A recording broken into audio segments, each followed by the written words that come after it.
Alright, welcome to the Crypt of the Dice Gods, y'all. We are here live from the Crypt. This is the first episode of our new Crypt series here on Goodman Games Official. We're playing a game called Dungeon Crawl Classics. And it's kind of an old school revival system, but the way I do it is a little bit twisted. We're abducting people from across the multiverse. And we've brought them here to the crypt now, and we'll see if they can survive or not. And with that, I'm gonna have our characters, our little cast of characters here, introduce themselves. So, who would like to go first? I will. Okay. I'm a warrior. I'm from an old era. I am a caveman. My name is Woodknocker. I was teleported here, and I don't know where I am. But I will team up with anyone in order to survive.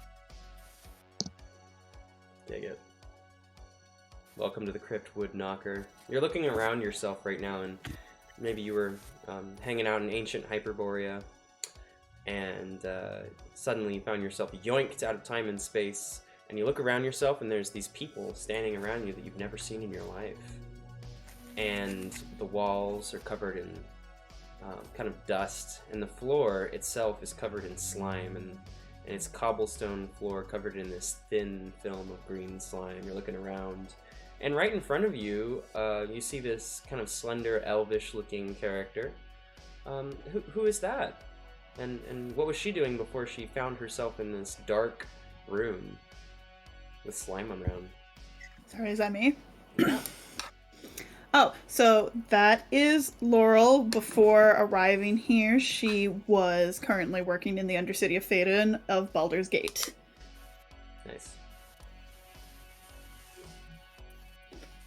But she got yoinked out of time and space, and Laurel is now in this room. There's a single torch on the wall. It's got this green rock that's glowing, and it's illuminating this room in that dull green light. And right next to her is this elderly looking gentleman with a staff and a kind of a wizened look in his eyes, but also a bit confused. And who is that right next to her there? The humble wizard Sochi of Ithaca was casually enjoying a lovely hot cup of red currant tea and preparing my workstations. I was close to finishing my own first elixir. Over the past few months, I was actively attempting to rediscover my roots as a fruit keeper and merchant by combining my knowledge and experience of wizardry, alchemy, and botany to develop an elixir that could be used to help combat fatigue, stress, and hunger for any warrior or weary traveler alike. I was close, so close, to finalizing and perfecting my elixir to present to the Duchess of my province for a hearty profit, until I was pulled away into a colourful, mesmerizing void conjured up by the dastardly, diabolical Foxy. Whoa. Yes, now you look around, and right in front of you there, Sochi, is just the cutest little thing you could possibly see. This is Guardian Waffle. She's got this frilly dress on and a waffle iron. And what's she doing here, and where'd she come from? Bonjour, everyone. Well, what I was doing was I was on my way to school. I go to Kosai High School in Sapporo, Japan. I am a Belgian exchange student, and I was very late. I had a waffle in my mouth at the time. I'm not sure if this accent is sounding Belgian. It's more kind of German, but we'll go with it. When suddenly I was sent away and I ended up here. Whisked away to this strange, gross room. And you see these other people right around you, and you guys notice there's a coppery kind of green tinted door to the north. and then there's another one to your right as well. What do you guys want to do? You're looking around at your new companions here, people you've never seen before. Where to next? I say we go forward. Forward as in North? north or to that blocked off place? Because Forward is counterintuitive to depending on which way we're facing. Just oh yes, indeed. Is Woodknocker walking over there to the door up to the north there? Yes. Okay. So Woodknocker, you walk up to the door there, and you look at the coppery, sort of green tinted door. And it doesn't seem to have a lock on it of any kind, but there's a handle that you could twist. It's shaped a bit like some sort of weird sea creature tentacle. And And I can put my ear up to the door and listen. okay, so you put your ear up to the door and you listen there. And you actually first roll of the game. Already. Fingers crossed. Yeah, I'm pulling out dice. Okay, you don't hear anything. oh, There's nothing there. Yeah. Alright, does everyone agree I should open it? Woodknocker turns back to you guys. Woo. oh. Ooga booga. Well, I don't know what threats may be behind there, but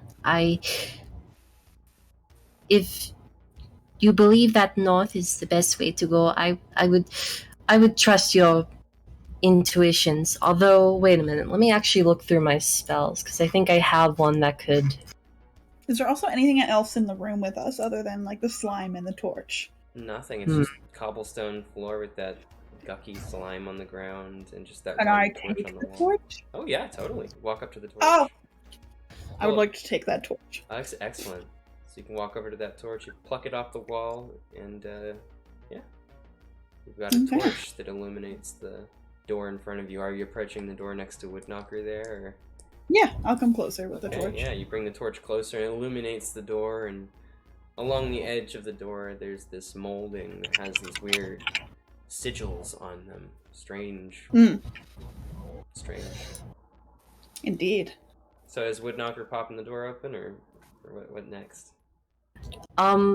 Actually, if y'all are okay with it, I think I might want to use second sight to see what's kind of lying ahead of us right now. Now, because I am unfamiliar with how spellcasting works in this game, I might need a walkthrough on casting this spell, but essentially, for flavor purposes, I'll say that she sort of holds her wand, which sort of looks like a cross between like a magic wand and a waffle iron, and she holds it up to her face like Lion-O and Thundercats, and Oh yeah? she sort of stares directly at the kind of waffle on the end of the wand, and the wandful, as I like to call it. And she's going to try to use second sight to see what dangers or lie ahead, or what the best route could possibly be. Okay, go for it. So you're gonna roll a d20, and I think you add 2 to your casting bonus there. Okay, so that's gonna be my roll. And oof, that's a 9.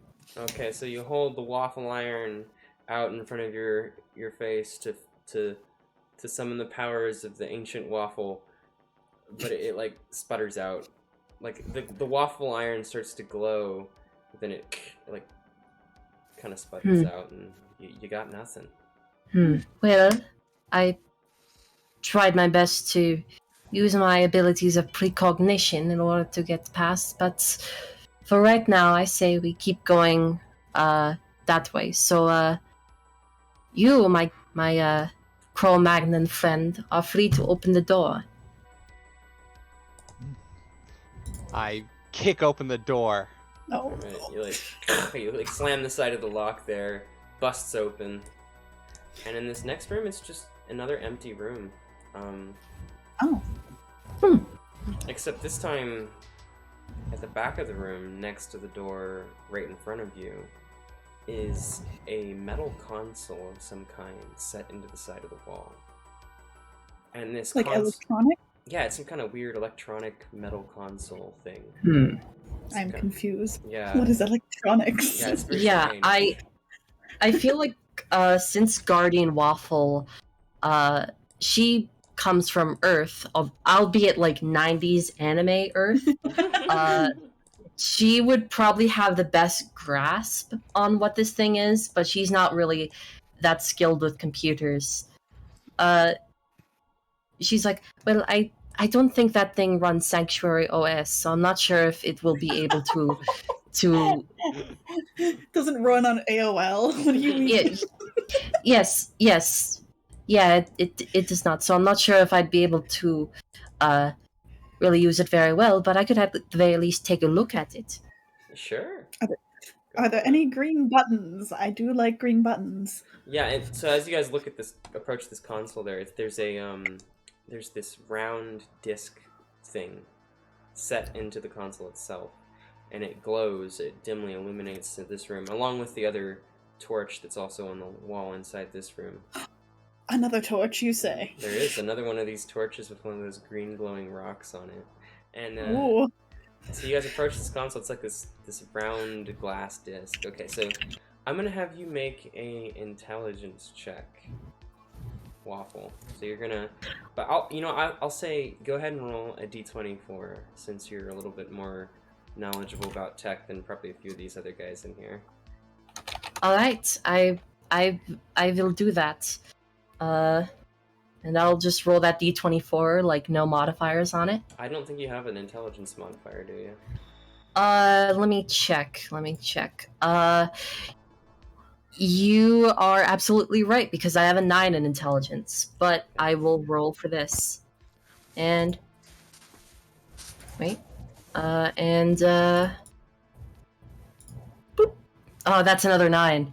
Okay, you're looking at this thing. The switches that have different settings on them, they seem to have more of these alien symbols next to them, and you don't know what that means, and you have no idea what the glowing green circular piece of glass set into this thing is. But I tell you what, Laurel, you can maybe see if you can maybe pry it open and figure out how it works, or maybe you can do that. So I'd say maybe disable trap check. Let's have you make a disable trap so that's check. a d20, yes? And you can spend luck on this too. That was just a 20. A nat 20? Okay, yeah, so Laurel, Guardian Waffle's scratching her head, and she's like, I don't know what this is, and then... I want to do the Fonzie, like the Fonz hit, and it wanted to pop open. Yeah, totally, yeah, so you're like, oh, I got this. Hey! Yeah, you come up, pop it right off, you're like, you get your, tools out, and you're able to pretty much just immediately, pop this thing open, right off the bat. Heck yeah. So, yes, you're easily able to get this thing open. And, yeah. So, you grab your tools out, pop the thing open, pull the console off, and inside you find all these wires attached to some kind of central mechanism, and you're like, these wires look kind of important. And, you're like, I should probably cut those. Maybe it'll deactivate a trap of some kind, so... Oh, is there a red wire? Always. Yeah, there is the red wire, and you're thinking, maybe the red wire is the right one to go with, so... But is there a green one? Because green is her favorite color. Yeah, there's a couple different wires, but you're thinking maybe you should just cut all of them. I mean, that does sound like the best option. What do you guys think? Well, I'm not sure if you three have movies where you are from, but I would be very careful when it comes to cutting wires. movies like Knocker Moving. smash contraption. Are you just gonna smash the like central console thing in there? Just like pull your club out and just bash it in? I invoke twerp.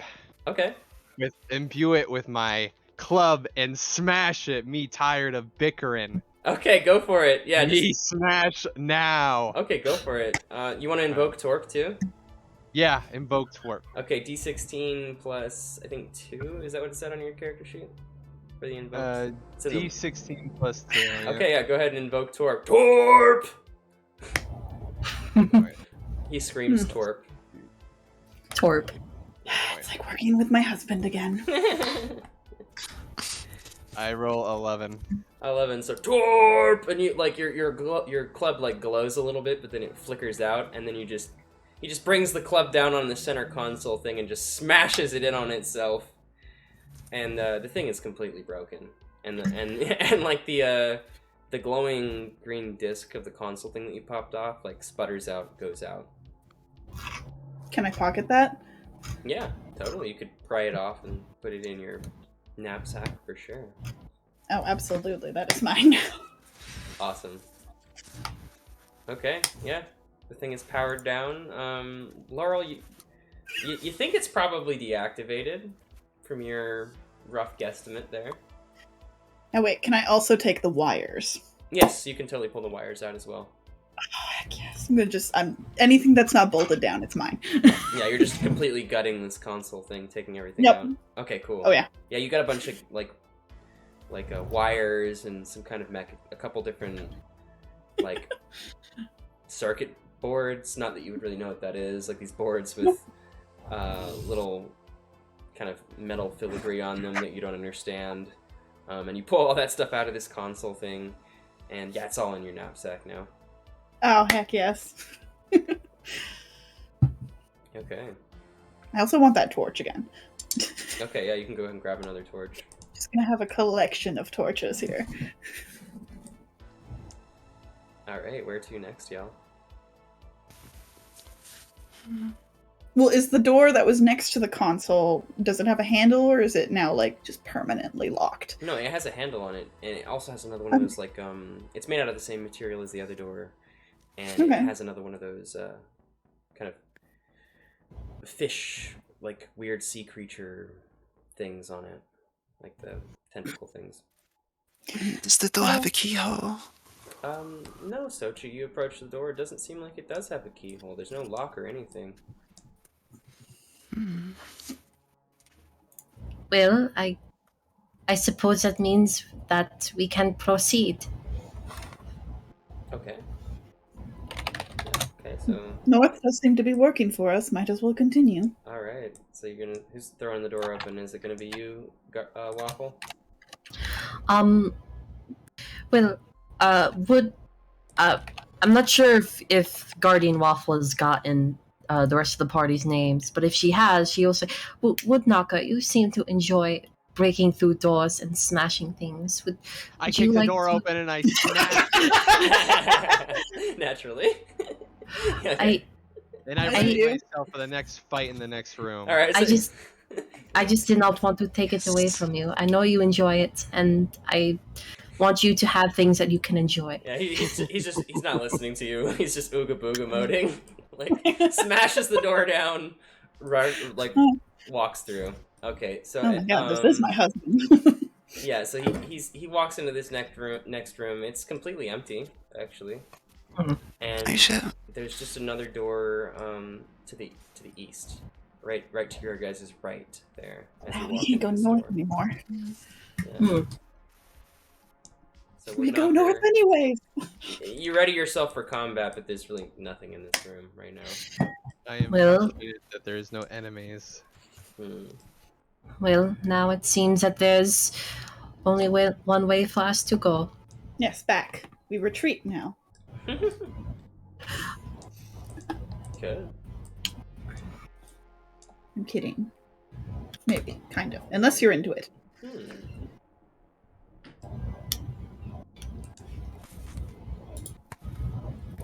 So who's gonna check out the next door? We do have an expert door opener with us, though. Yeah, I would knock I her. must Seems to be pretty good at just smashing those doors open.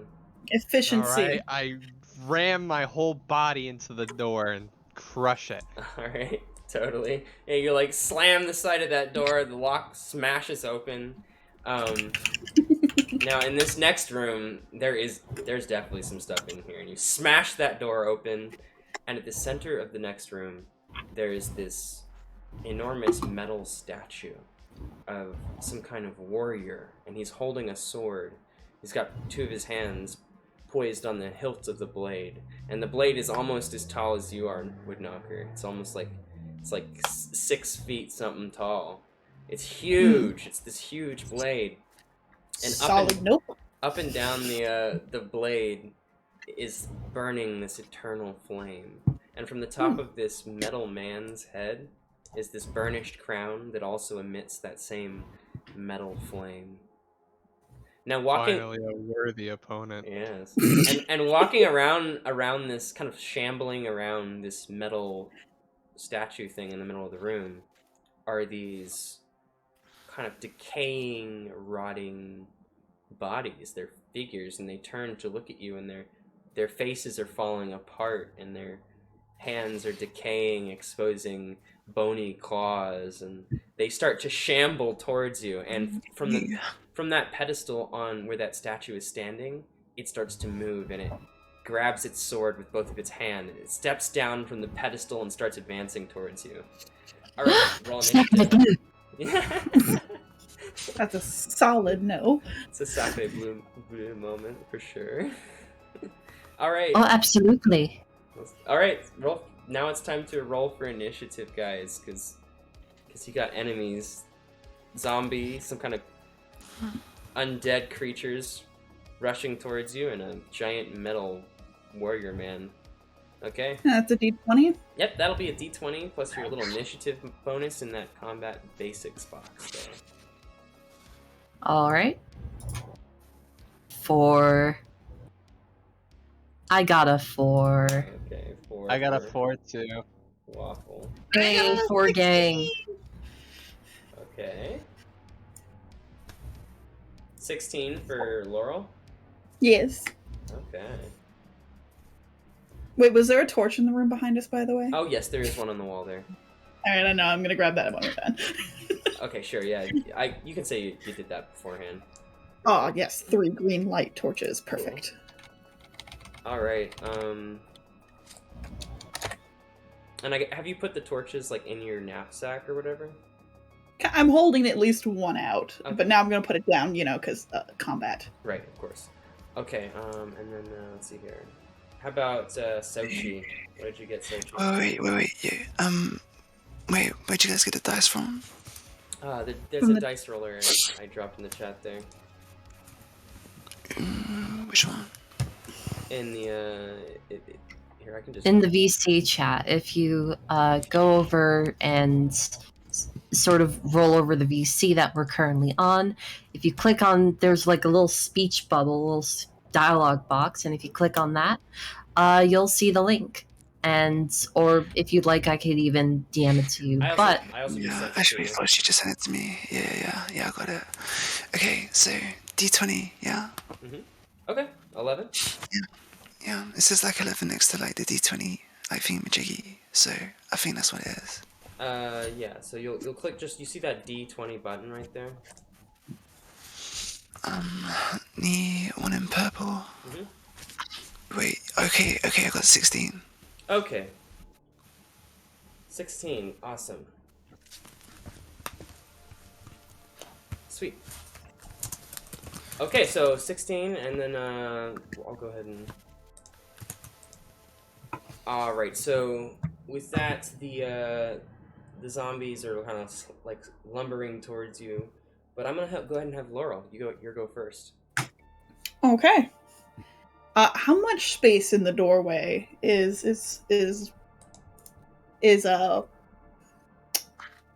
Woodknocker? Sorry, I was gonna say woodchucker because I was thinking of a woodchuck for a second, Right. but no, Woodknocker. Is Woodknocker taking? Is there like gaps on either side of him that I can poke around? Or is this just like a broad man? So yeah, he's kind of a bulky dude, but I'd say you could probably slip past him if you wanted to. Oh, slip past him, no. But poke around to shoot from behind him and not hit him in the back. Okay, Would yeah. be I'd say preferred. yeah, you could kind of like slip to the side and take a shot past him there. Yeah. For sure. Okay, that's what I was hoping to do, because to take the forefront, no thank you. Fair enough. So yeah, I would like to use my Nightingale and take a shot at the zombie. Actually, how can I hit the big guy in the back? Yeah, you could probably take a shot at him. The zombie. Okay. You could probably. The zombie's kind of lumbering to the side there. They're all just starting to slowly. Yeah, I'm gonna go for the. you. I'm gonna go for the big guy then. Excellent. Go for it. It's being a little. Oh, that's why. There we go. Or why not? D20. Hang on, I'm just gonna reset the roller real quick.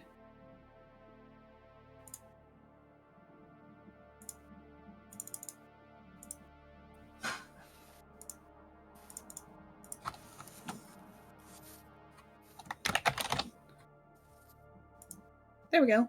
Ah! Oh, that's... a 5. Okay, so yeah, you pull your bow back, take a shot at this thing. It like, doink, hits the side of his head, and it bounces off.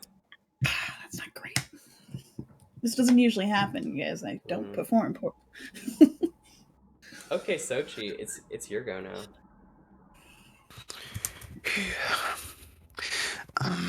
Wait, which dice do I got to roll? Is it D20? So what do you want to do? Oh, okay, so I want to cast a choking cloud. Ooh, okay. So yeah, so what you'll do is you'll roll a d20 plus your bonus there on your sheet. Should be right above your spell list there.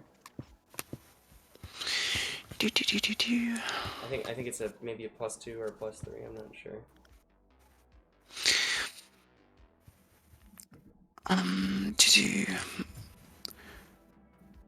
Oh yeah, it's +2. Okay. How do you like add like the +2 thing?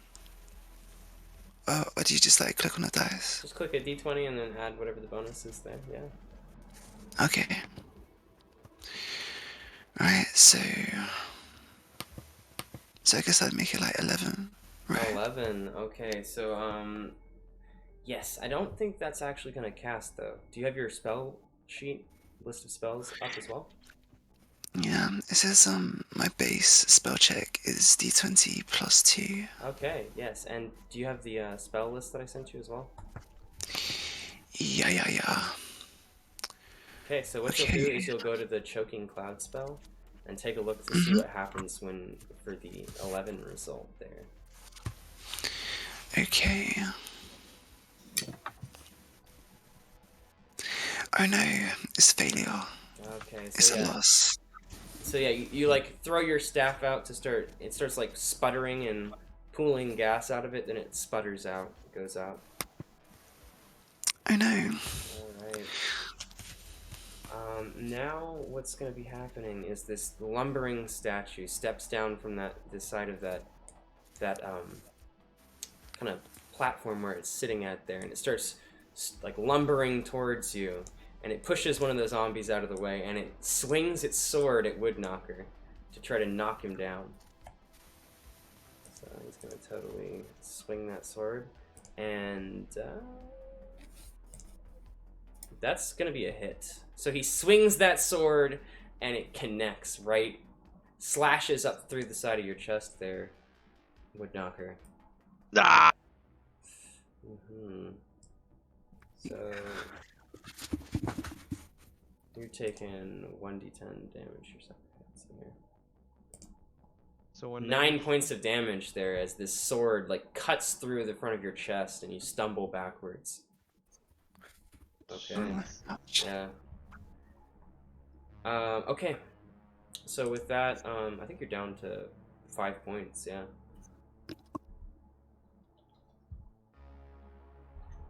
I have Okay. 8 health now. Great. Yeah.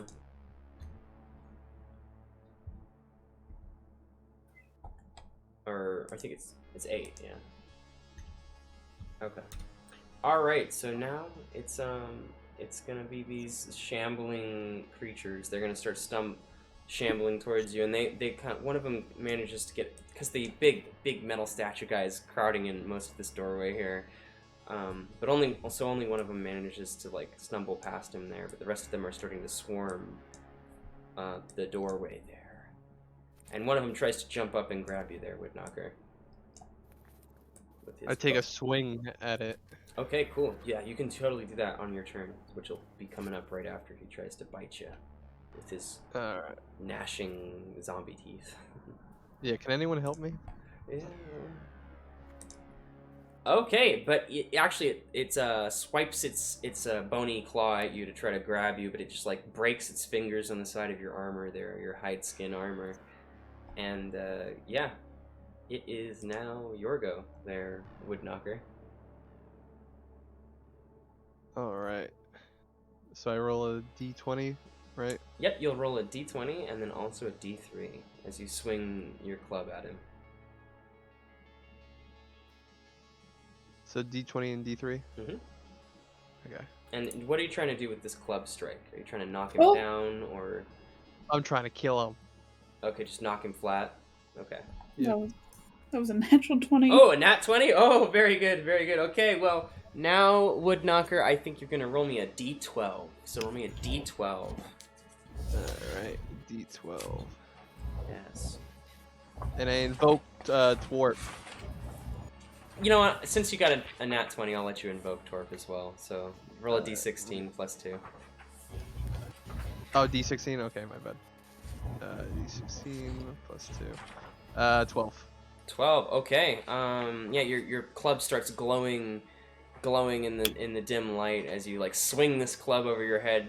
And go ahead and roll with me a d12 to see what that critical is. Alright. 12. 7. 7. Okay. Is that the zombie or the big guy? Yeah. Are you swinging it at the zombie or the big dude?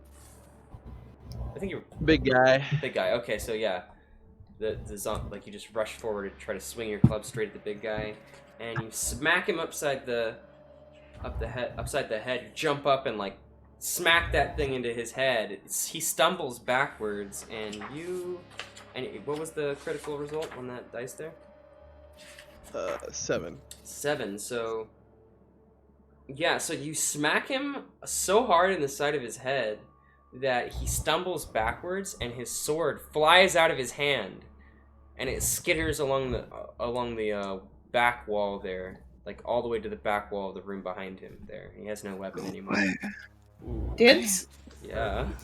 Très bien, my friend. Okay. So go ahead and roll damage too. So roll the damage of your club. Alright, so 6 plus. 6.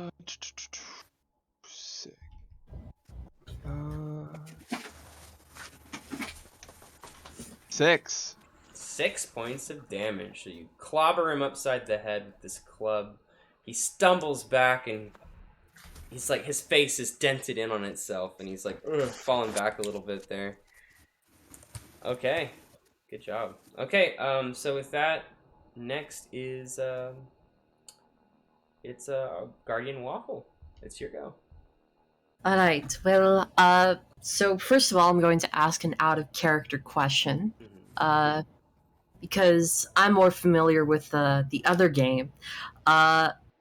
Lay on Hands is, well, I guess I'm not sure if actions are in this game, but would Lay on Hands be like an action? Like if I were to do that, I would only be able to do that for the whole turn? Yes, so you could run up and put your hand on him and heal him.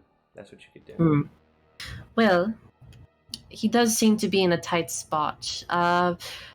Woodknocker, my friend, would you like some healing? Please. Or would what was that? Yes. Very well. She kind of skips over towards you, Woodknocker, and she's gonna kind of be right behind you. And what she will do is she will sort of like kind of take out her little wand and tap you with it, and a waffle immediately like appears in your mouth. And it's very refreshing. You can feel like your wounds healing as you chew this waffle. It I is. mean those numbs. I'm not sure what kinds of foods you've eaten back in your home, but Meat and marrow. well, regardless, for you, this is probably the best thing you've ever tasted, and you want more of it. But I can only lay on hands so much. I'm pretty sure. Yeah. So go ahead and roll me a d20 plus 2. Oh, d20 plus 2. Oh, I have to actually make the roll. Okay. Yes. So we'll see how successful. Yeah, we'll see. Yes. D20 plus 2, and that's going to be a 17. 17. So I think, Woodknocker, is your alignment chaotic? My alignment is.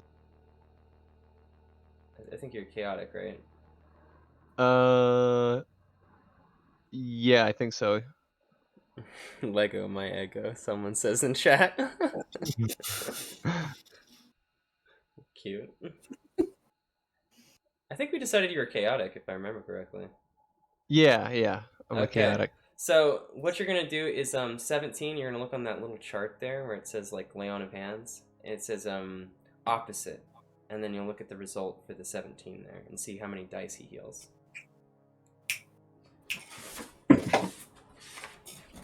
Okay, so what I go on? This is what Guardian Waffle. You'll look at the little chart there Oh, where it says lay on hands on your sheet there.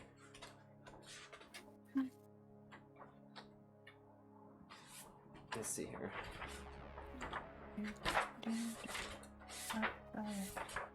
Can also pull it up here. Let's see here. Okay, so it looks like for opposite, it's gonna be with a spell check of 17.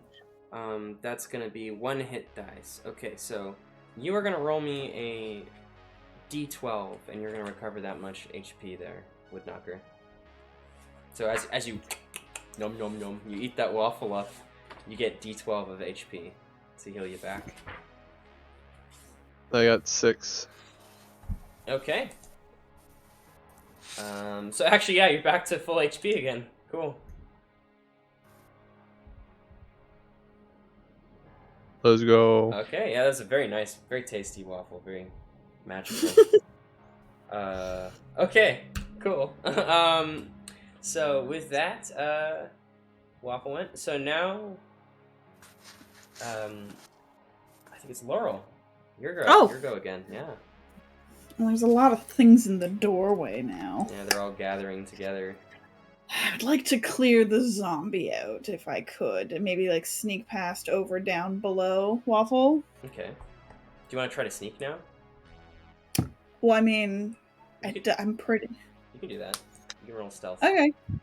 Let me just see stuff. I think hide in shadows is what I'd have you do. Roll me a hide in shadows check. +2. Ah, a 9.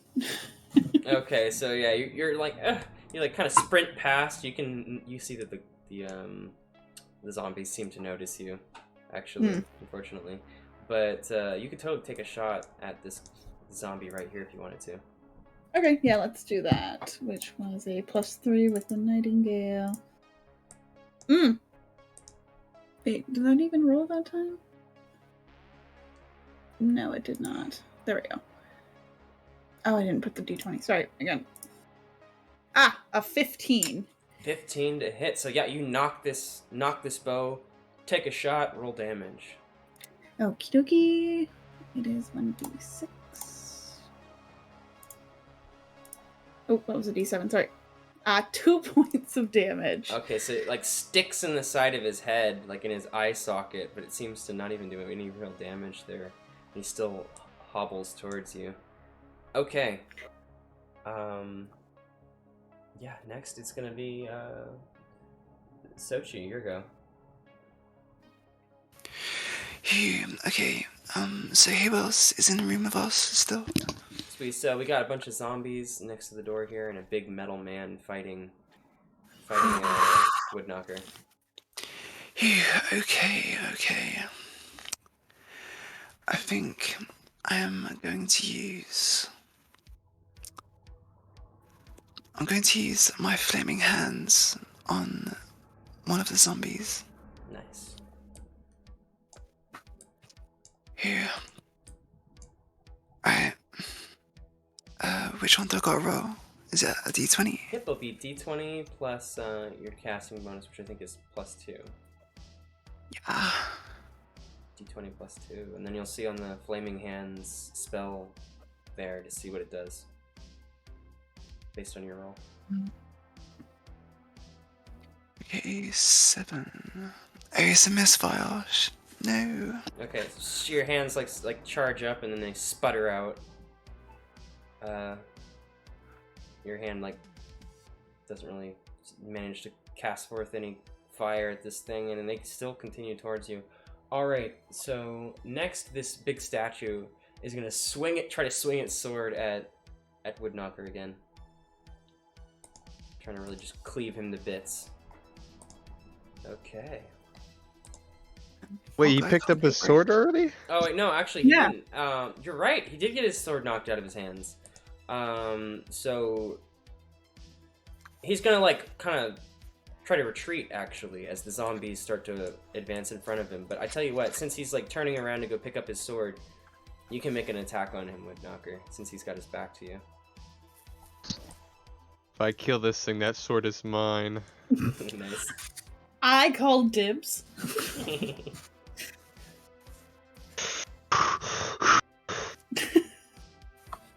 Go good for this, bro. Okay, so is it my turn? Yeah, it's your go. You can swing your club at this thing. Well, so he's got his back to you, and I'm letting you get an extra attack in. Before All right. Basically. Oh, okay. So I roll a d6. You'll roll a d20. D20 D20. plus your bonus for the weapon there. Plus bonus for the weapon. I roll a 7. 7. Wah, wah. Okay, so yeah, so he like spins around and like just starts rushing away from the fight, and you swing your club at him and try to hit him in the back of the head. It misses. Okay, and then the zombies start to advance towards you. Okay, and then with that, the zombies are actually gonna all try to jump up on you there, Woodknocker. The 3 of them are jump. This one's actually gonna try to go for Laurel, who just shot an arrow at it. But these 3 over here are gonna try to jump on you, Woodknocker. What a heartfelt apology. Fix that. I don't know if these things understand English. Shoot. It was worth a shot. It was worth a shot. Oops. Okay, so one of the zombies jumps up to try to grab you, and you sidestep it. The other one spins around and tries to grab you as well. 14, 15. But you actually managed to avoid that one as well. The last one's gonna try to grab you, and you like kind of parry its bony hand with your club, and you like knock his arm back. And none of them are able to get you, but the fourth and final is going to try to get Laurel. And that's going to be 16, 17, 18 to hit. So I think he's grabbing you. Yeah. So this thing grabs you and pulls you towards its leaking maw. It's got this like juicy green slime that's leaking out of its jaw there, and it tries to bite you. And it does. It manages to grab you there. And it's going to do D3 damage, so it's 3 points of damage as this thing takes a chunk out of the side of your neck there. Blood goes everywhere, and like the green oozing liquid starts to burn your flesh. So make me a fortitude save. Okay. That's a D20 plus your fort there. So I'm just gonna roll the d20 and then add it. Mhm. Ah, that's not already looking good. Oop. Okay. I don't know where my fortitude is. Anyways. It should be. Oh, it's a in your +1. A plus Is one. I'm rolling. I wasted that one good roll. Yeah. Yeah. By the way, when you make rolls as a thief, you can spend points of your luck and roll those d3s That to is increase your true. rolls. So just make sure to do that when you want to keep that in mind in the future. Okay. So anyway, the burning like liquid that's oozing out of its mouth there starts to burn your flesh, and you are taking another let's see here. Okay, so for the next 2 rounds, you're taking more damage as this stuff starts to burn you. Okay, you can spend. I'll give you an extra, actually. So that's another 3 points of damage as this stuff starts to burn your flesh more. Are you? Let's see. The question is, are you still alive? No, it looks like you have 3 points of HP left. So, and for the next 2 rounds, it's gonna start burning you, but you got to get that stuff off of you. Otherwise, you can spend an action next turn to try to rub it off of you if you want. Alright. Okay. Next is I'm gonna go with Woodknocker. You go. Reeling from the pain that I've taken. I've turned that pain into anger. So I ready my club and I get ready to strike the one that bit me. Go for it. Okay. D20 plus 1. I think it's. Oh. I got it. Okay. Cool. What'd you get? 21. Oh, 20. Oh, was it a nat 20 again? Mm-hmm. Wow. Okay. Yeah. Roll me another d12. Yeah. All right. Can you send some of that luck my way? Right. Okay. I roll it, and I roll a 4. Okay. So, 4. So you hit this thing so hard, like on the side of its neck, like its collarbone breaks in on itself, and it stumbles down. Roll damage, and then you get to attack again. So D6. Yep. D6. Okay, I roll it. It's a 2. 2 points. Are you also adding? Oh, also you're supposed to roll a d3 in addition to your d20. By the way. Oh. So go ahead and roll me a d3 to see how much you add to that strike as well. Because each time you roll that d3, you add that what you roll in that d3 to your damage that you roll with the weapon, as well. Okay, so 6. So 6 damage total. So you knocked him down to his knees. He stumbles down, and then you get to make another attack. So d20 and on d3. Roll that again. D20 and D3. Gotcha. Yes. And I do a 13 damage. 13 to hit. Mm-hmm. Okay, so 13 is gonna hit. Roll damage. So D6. D6 and you'll add 3. So that's another 6 points of damage. Okay, so yeah, you swing your club, you crack its collarbone in on itself, and then you swing your club back around again, and you just smack it into the side of his head, and his face collapses and crunches in on itself, and he falls dead. Or at least more As dead. he should. Yeah. Alright, that green goo leaks all over the floor. And with that, it's Waffle, it is your go. Well, it seems like we're kind of getting swarmed at the moment, and I don't want my new friends to be overwhelmed. So, in the interest of making things a little bit better, and I don't know how this works, but maybe they'll even get attacks of opportunity, Mhm. I will try to use Turn Unholy Oh, very to good. sort of get these zombies away, at least in the opposite direction. Valid. And for that, I would roll for my personality, right? Yes, so you'll roll a d20 plus your bonus with your casting bonus there. All right, and my bonus is a 1, so it'd be a d20 plus 1. I think it's plus 2, isn't it? On my sheet, well, my personality score is 13, Mhm. which means that it is 1. Yes, right next to your spells there, where it says like spells or whatever on the right side, I think it should D20, like it should be plus something, which I think for you it's +2, I want to say. Yeah, Well, I'm just... Because you're adding, you add your level as well. Oh, I'm adding my level, okay. Yeah, so well, in that case... D20 plus 2. D20 plus 2? Yes. And yes, and that will be... What do you get? I rolled an 18. Oh, nice. Okay, so what does it say on the... so, yes, I'm gonna make these zombos make a check here real quick, see if they're... what they think about that. Okay, so... they really don't like that, like, light emanating from your waffle iron, your waffle wand. And they start to cower away from it, and as the light shines over your head, they seem to like shrink away from you. Actually, they're like retreating. And with that, I'd say, you know what, Sochi and Laurel, you guys can make an attack on this one right here. It's starting to slink back away. Okay, I'll use daggers since he is like in my face. Nice.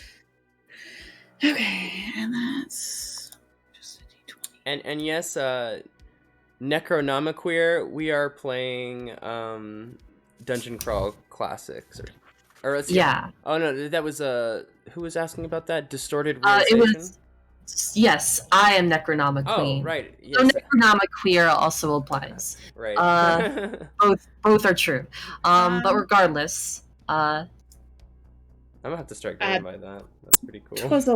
Twas a 1 for me, so. Sorry, I have a trademark. Fair enough.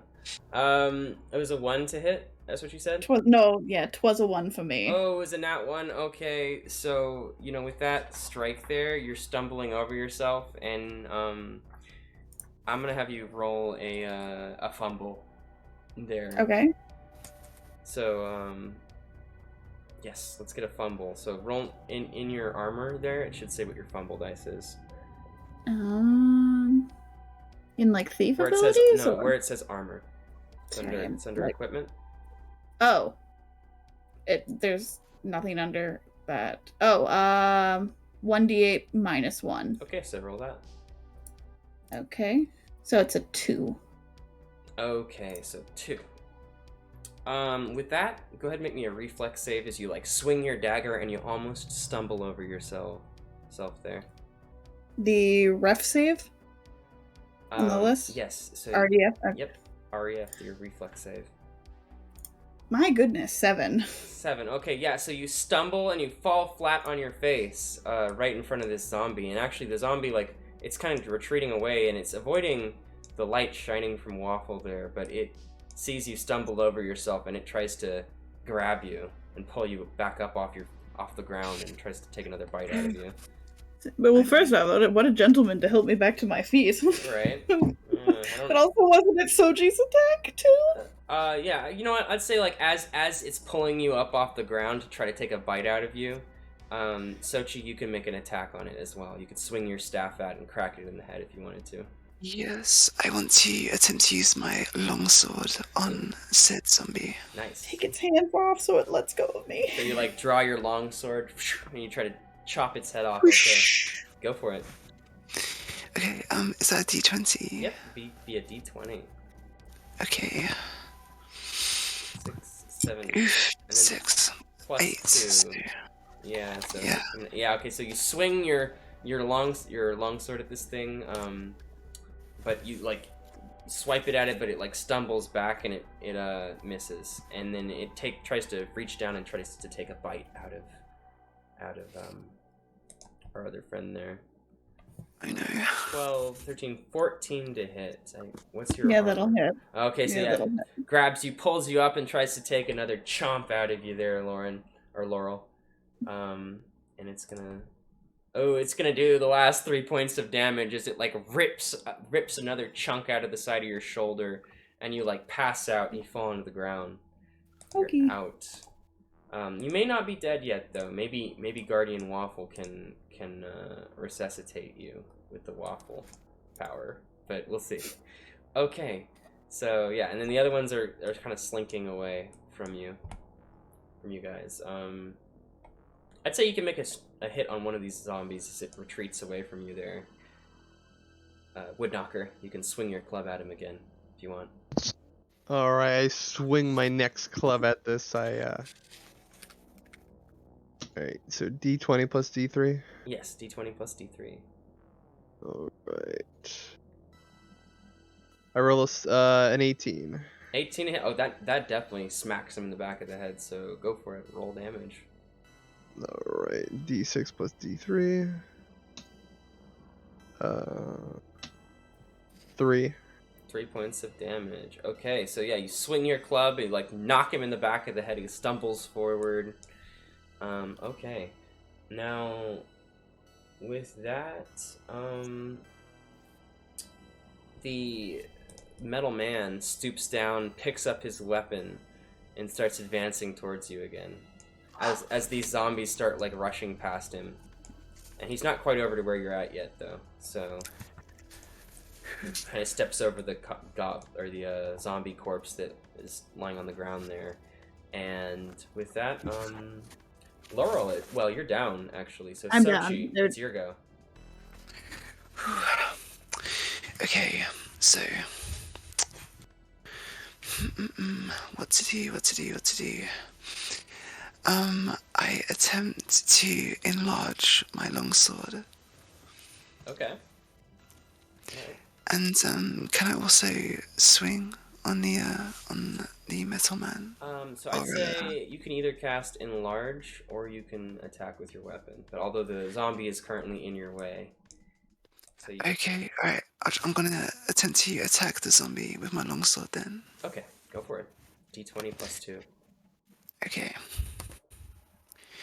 Ooh, 18 plus 2. Alright, 20. Ooh, that'll hit. Roll damage. Hey, nice. I think that's a 1d8, I want to say. Ooh, how do I do like the whole like 1d like 8 type thing? Just click the D8 button. Okie doke. Alright, I got a 7. 7. Okay, so yeah, you swing your sword at this thing, and you cleave it upside the head, and it's like stumbles back. It's like kind of half of its neck is like hanging by just a few tendons there. It's still stumbling towards you. It's alive, but barely, it looks like. And he's a very resilient guy. Yeah, he's a zombie. Alright, so next, looks like we got this zombie. He's gonna try to take a bite at you. He's gonna try to swipe his bony hand at you and try to pull you towards him and eat you up. 9, 10, 11 to hit, which I think is above your AC there. Yep. So he grabs you, pulls you towards you, and tries to chomp the side of your arm there. Like, takes a bite out of it. I know. And he's doing 1 point of damage. And with that, as the green ichor from his mouth starts to seep onto your wound, it starts burning. Roll me a fortitude save there. So you're going to roll a d20 plus your fortitude save. Fort save. Okay. Okay, so roll an 8 for my d20. And wait, where's the fortitude? -1. Okay, so yeah, so the green stuff starts burning your flesh, and you're gonna take another 1 point of damage. So you take 2 points of damage, and it starts burning you, and it's probably gonna keep damaging you until you wipe that stuff off of yourself. So you're taking 2 points of damage there. Not too bad. Okay, now Woodknocker, your go. You got the big metal man right in front of you there. Alright. Finally a challenge. So D20 plus D3, so I go and try to bonk it on its head, and 20. Nice. Another nat 20? Yeah. Oh my gosh, this is crazy. What is that, like 3 nat 20s in a row? Yeah, no, right in a row. Stealing all the numbers from me Nuts. since I haven't rolled over 10. So I go and can I invoke the power of Twerp? Yeah, go ahead. Roll d16 plus 2. Why not? As you swing your club. So do that before you roll the damage there. Alright. 8.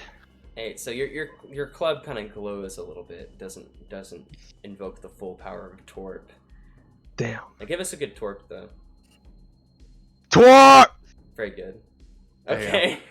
Yeah, so you swing this club and you definitely are going to bonk him. So go ahead and give me another d12.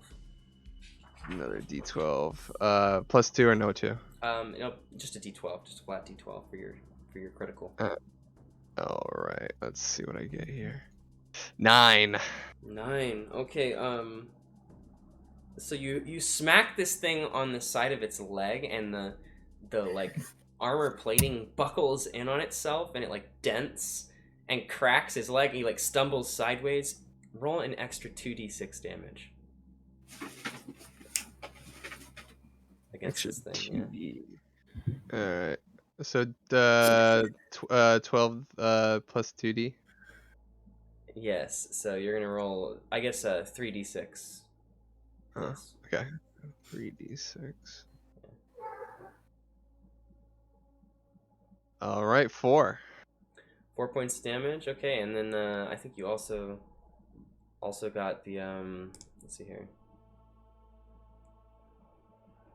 No, so you're gonna roll 3 d6s. You rolled a d3 and a d6. Roll me 2 more d6s as well. Okay. Just d6s? Yeah, 2 d6s. Yeah, just d6 twice. Okay, so 3. Okay, yeah. So you swing this club and you like crack that leg and it like bends in on itself, and like fire starts rushing out of that wound on the side of its leg, and it falls back and it smacks its head on the ground there, and the other side of its head like cracks and dents in on itself, and then he like goes limp, and he just hit the fire inside him sputters and goes out as he's just an inanimate metal man now. Can I grab his sword? Yep, he totally drops the sword to the ground, which is still burning with that flame. Let's go. And you reach down, grab that sword up. Now you have this huge burning sword in your meaty caveman hands, so sick. Okay, now Guardian Waffle, it's your go. Alright. Well, as much as I would like to heal Laurel, there's still a zombie right there that should probably be dealt with. So, would it be a good idea to attack, the zombie? Yeah, you can totally attack the zombie, for sure. I will warn you, though, that, this might be, like, your last chance to heal your friend, though, so... Well, I mean, so she is right there. I will say that I'm just going to sort of tap Laurel with my wand, and a waffle appears in her mouth. And because she is unconscious, Guardian Waffle has to manually like move her jaw up and down. Like, come on, chew. And Perfect. And now, so does this game have flanking rules? No, not really, unless I say so. Well, regardless, would it be possible for me to put a barrier between Laurel and the zombie? Sort of gets in between them to make sure that, Yeah, I think so. You could, like, totally, like, yes. have yourself like that, like, kind of protecting her. Yes, I will be standing over her as she recovers, with the help of my lay on hands. Okay, so roll me d20 plus 2. See what the success is there. Alright, and I will roll that d20 plus 2. Boop. Oof, that's a 4. Okay, so, like, yeah, you're like, come on! You're, like, trying to chew the waffle, but, like, the waffle, it was glowing, but now it's, like, kind of turned to, like, a dull brownish hue, and it's not really doing anything. I know. Make a luck check, Laurel. Make me Oh, D20. luck. Just roll one flat D20. If it's underneath your luck, then you made that check. Otherwise, on the luck die? Or, just luck. a Okay, so flat yeah. D20, and then you're trying to roll under your luck stat. I've been rolling like garbage, but we'll see. It is under. Okay, good. So yeah, you're like chewing the waffle, and you're like shake your head a little bit. You're at 1 HP. I'm at 1 HP? You're at 1 HP. Ouchie, but okay, thank you. Yeah. So it wasn't for nothing. Yes. Okay. Thank you. And she's like still chewing, just like, thank you. It's not healing you like it should, but you're alive. I'm awake. Okay. Now, well, okay. So these two zombies. This last zombie is gonna try to stumble forward and attack Sochi one last time. Okay. Well, hold on a minute. No, actually, Sochi, you get to go first before the zombie does. Now, the zombie it's got like this green goo on you. So if you want to wipe that stuff off, you can, or you can. Yes. Okay. Yeah, I'm gonna wipe it off. Okay, so you like wipe all the green goo, and that was the action that you took. So okay, now Woodknocker, it's your go. All right. I'm gonna turn around and wait. help out my fellow compatriots. Oh wait, actually, my bad. It's Laurel's go first. Yeah. Oh, okay. Yeah. Oh, right.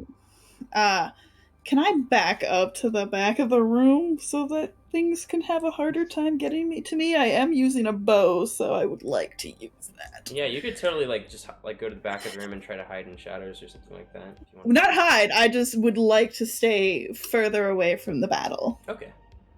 Yeah. Give them harder time to get to me. And then I'm going to use the Nightingale, and I'm going to add one of my luck die to it. Cool. So that's a +3 plus the 3 on the Nightingale. Okay. So +6 in total. An 18. Okay, yeah, you back up to the back of the room there, knock your bow, and you take a shot right at this zombie that's trying to... Are you attacking the one that's on Sochi there? Yeah. Okay. Yeah. Yep, you hit him. Roll damage. Okay. Thank you. 3 points of damage. All right. Ever so kind. Nice. So yeah, this it stabs into his head. He stumbles back and he collapses. He's dead. I have it pin him to the wall. Yeah, 'cause yeah. That works. I'm a little salty. I'm a little salty about him biting me. Okay, yeah. So the arrow stabs into his eye socket and pins him to the side of the wall there. Your saltiness is justified. Thank you. I would be very salty too. But normally I'm very sweet. Adorable. All right, these two zombies are the repel creature, unholy has worn off, and now they're starting to shamble towards Woodknocker, and they climb over this massive bodies here, and they're trying to grab at you, Woodknocker. But now, Bad idea. yeah, you do have a giant flaming sword, so 13, 14, 15 to hit with the first one, that misses, and the next one misses as well. So they reach up to try to grab you, and you sidestep the first one, and the other one tries to scrape you, but it deflects off your armor. Now it's your go, Woodknocker. All right. Can I swing at both of them? Yeah, I'd say With my long fiery sword. Yes, if you roll a 3 on that D3 when you roll it, then yes, if it hits. So roll a D20 and a D3. All right. 8. 8 to hit. Okay, so yeah, you swing your sword, and you just wildly swing it over both of their heads. Actually, you miss. And They're so short. Yeah, yeah, it's kind of a heavy weapon. You're kind of still getting used to it, so you miss. All right, so with that, actually, Waffle, it's your go now. Yes. Yes. Well, Laurel, you... How are you doing? Would you like another waffle? Just, you can do what you need to fight. I will stay back here for now. Guardian Waffle is going to nod, and she says, Very well. And she's going to run over to actually help Woodknocker. Even though Woodknocker doesn't exactly need much help, she's going to try to run over to that zombie on the bottom and try to basically smack him with her wandful. Nice. See what I did there? It is a play on words between wand and waffle. It I did. Independent caveman don't need no help. But regardless, I'm going to try to strike him. Okay, go for it. D20 plus your bonus there on the waffle wand. The wand. Unfortunately, I do not have a strength modifier. Mhm. It is just 0, which is better than -1, but it's not optimal. But I'm just going to roll that d20. Mm-hmm. I think your wand has a +2 bonus there, though. It should. +2. So I should probably re-roll that. Let me check the wand. Oh, it's 1d20 +3. Okay, sweet. Roll to hit with that, then. In that case, things are better than I anticipated. And that is going to be a 9, unfortunately. I'm not sure if that hits. Alright, so you swing that thing straight at its head. It kind of like bounces off of its rubbery, decaying flesh. Doesn't really do anything. Yeah. I imagine it would leave an imprint, though, so there is sort of a waffle shape on the zombie's forehead. Oh, yes, top,ly, but it seems like his undead flesh is unyielding, so... But he does have that waffle print on his face now. Okay, yeah, so now, actually, Laurel, it's your go. Oh, sweet. Yes. Can I go, like, kind of, because the room goes further back, yes? Or how far does my bow go? Yeah, you could walk to the back of this room, I'd say. And I would like to, shoot the zombie in front of Guardian Waffle. Sweet. Just let you know, if you don't hit, you could stand a chance of hitting Guardian Waffle, because they're, like, right there next to the zombie. So. Okay, then I'm going to use 2 of my luck die this time, then. Okay, sweet. Good call. So that's Nightingale +3, so it's going to be a +9. Yes, could you please maybe not hit me? Merci beaucoup. What are you talking about? I never miss. We ignore the first 8 shots that I miss. 17. That'll hit. Okay. It would have... Oh my god. And then it's at 1d6 damage. Ah! A crispy 1. Okay, so yeah, you like, slashes through the side of its shoulder there. Does a little bit of damage, but not enough. Okay. So now, Sochi, your go. Okie dokie. So, I am now going to attempt to cast a choking cloud on one of the zombies. Cool. Okay. D20, yeah? Mm-hmm. Okay. Ooh, I got a 13. 13 plus 2, right? 15. Now you look on the chart there and you see what it does.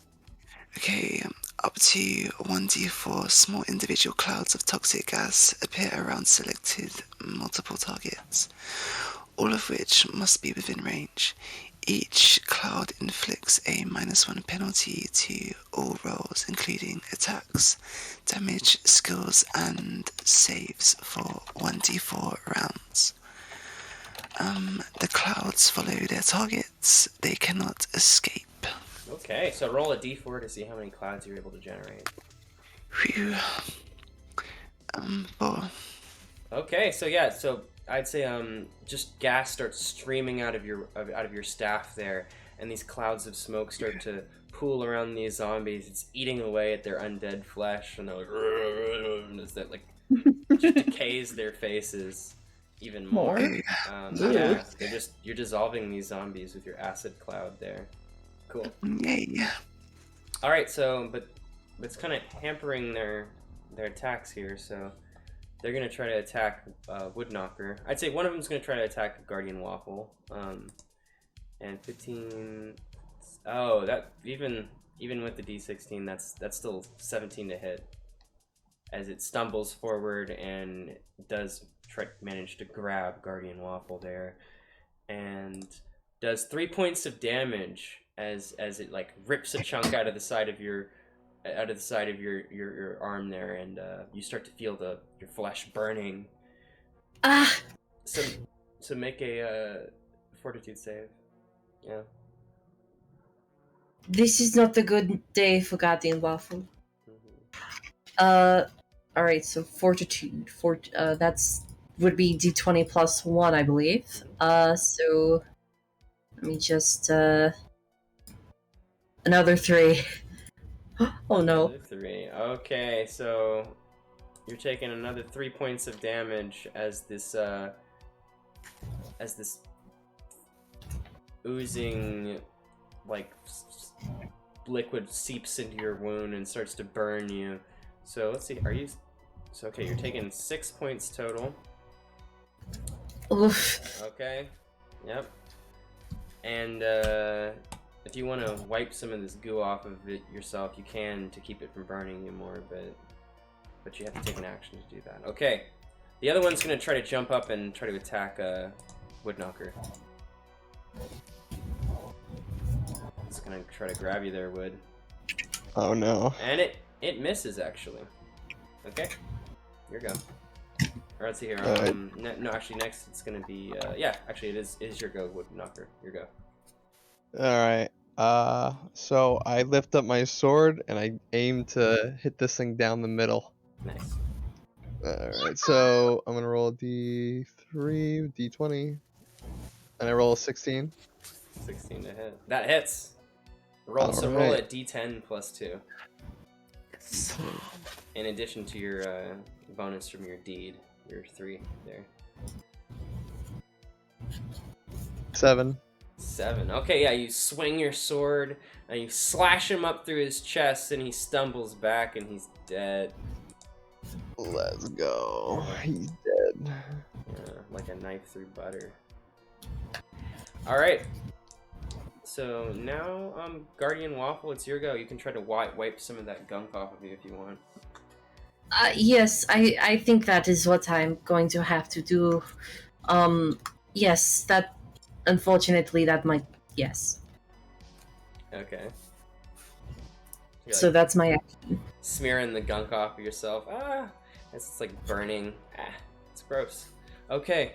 So now, Laurel, your go again. I think I am going to move back up a little bit closer, but not like maybe like next to Soji, but not like right next, just like above them. Mm-hmm. Yeah, like there. I don't want to hit them though, but I also don't want to be in combat because I am very hurt. What can I do? What can I do?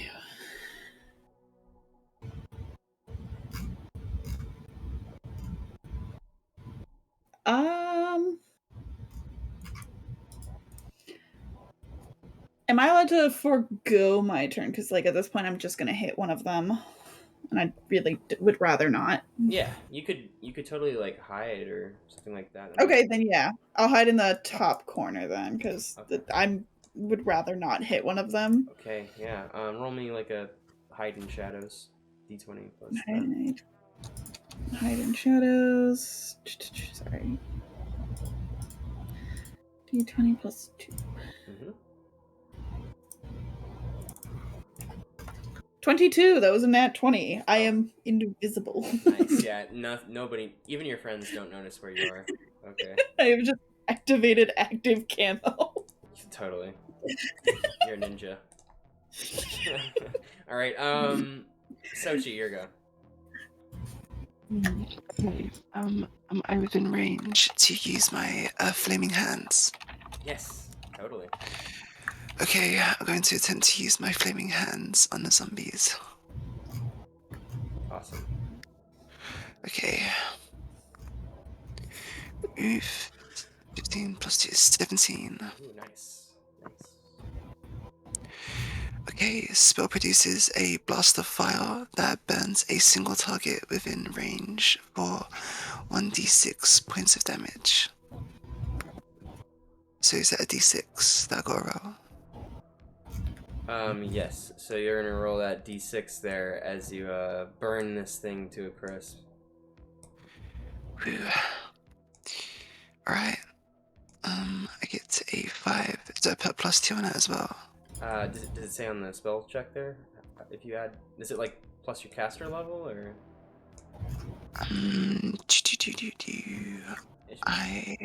It may say like plus CL or something like that. Otherwise, it's just a d6. Yeah, it's just a d6, like, with 5 points. Alright, yeah, so you throw your hand out and like release this gout of flame as flame starts spilling out of your hand, burning the zombie. It like stumbles back. It's not looking so great. Okay, now that last zombie is gonna try to stumble forward and try to grab Woodknocker this time. So 15.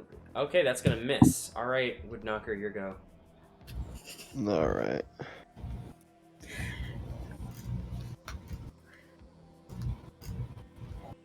Uh, 13. 13 to hit, and that'll hit.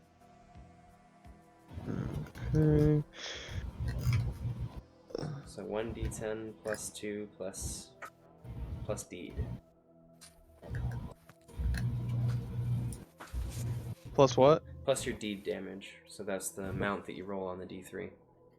Alright, so 12.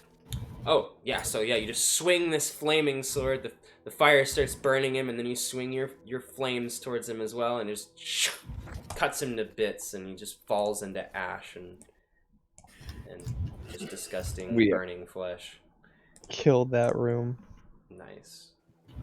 Okay, yeah.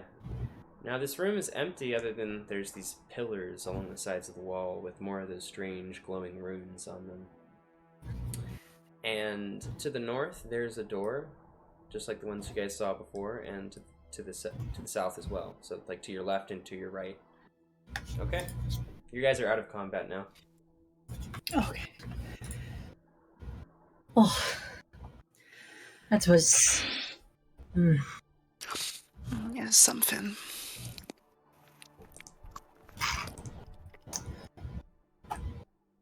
So, right now, I feel like we would need a lot of healing. However, how long would that really like take?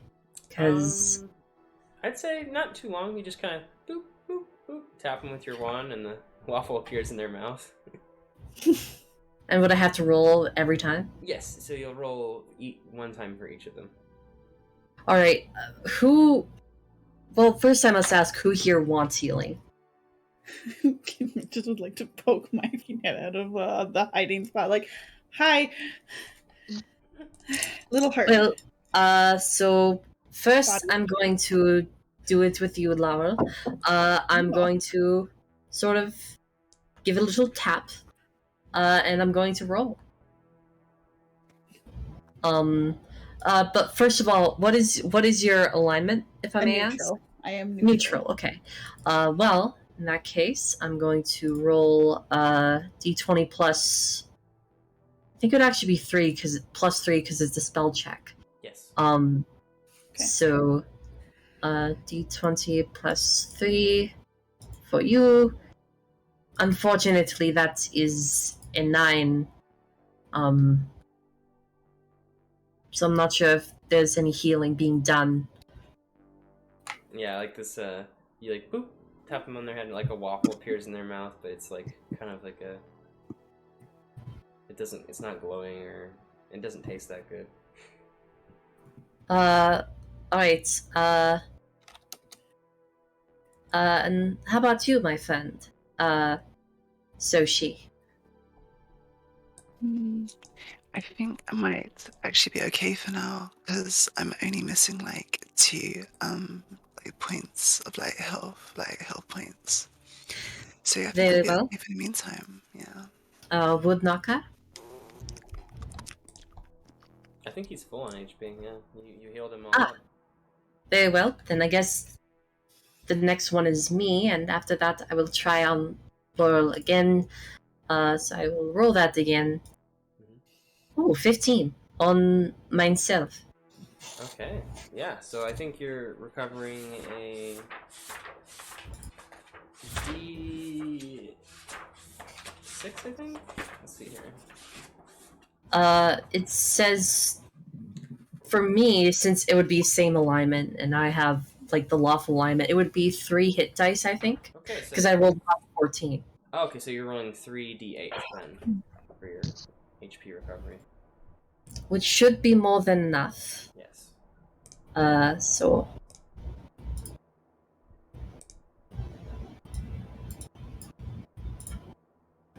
and I will roll that. So I'm pretty much at full health, which is good. So I'm back to 10, and I'm gonna try again with healing you, Laurel. Oh, thank you. Okay. So that would be another d20 plus 3. Oof. Can I? How many times can I keep trying? And what did you get? I rolled a 4. Okay, so yeah, you like tap their head, but this time no waffle even appears, and your wand starts to glow a little bit dimmer. Maybe you shouldn't try that again. Well, I don't want you to just have one hit point. I'll be fine. Just leave me at the back of the combat so that they have to go through, unfortunately, all of you. Just leave Very a well. small gap for me to shoot through. I shouldn't Very well. hit you all. Keyword on the shouldn't. Alright, in that case, we should keep moving. Okay. Yes. You sure you don't want to tap Sochi just one time? Might be easier. Might be easy too. I mean, how much HP do you have, Sochi? Like, how much do you have that isn't, like, you know... So I'm missing 2 points. 2 points of health. 2 points of health? I mean, do you really want that to be healed? No, I'm okay to be honest. Alright. Well, in that case, we should... Let's keep hustle. moving. Let's Chop, chop. move. Where to next? Could you... Oh, you're giving us a sort of a better view of the room. Yep.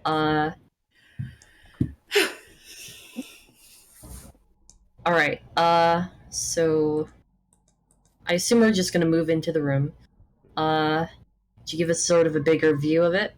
Alright, so there's an entrance on top, and there's 2 exits. Are there doors on each end? There's 2 doors. There's one up to the north of where you're at, and then one down to the south as well. Interesting. Well, would you like to move downward this time? Yeah, I'm down to move downwards. Yeah, whatever direction we go, I would like to be on the far side of whatever door we go through. Makes sense. Alright. Who's daring? Who's gonna press onward?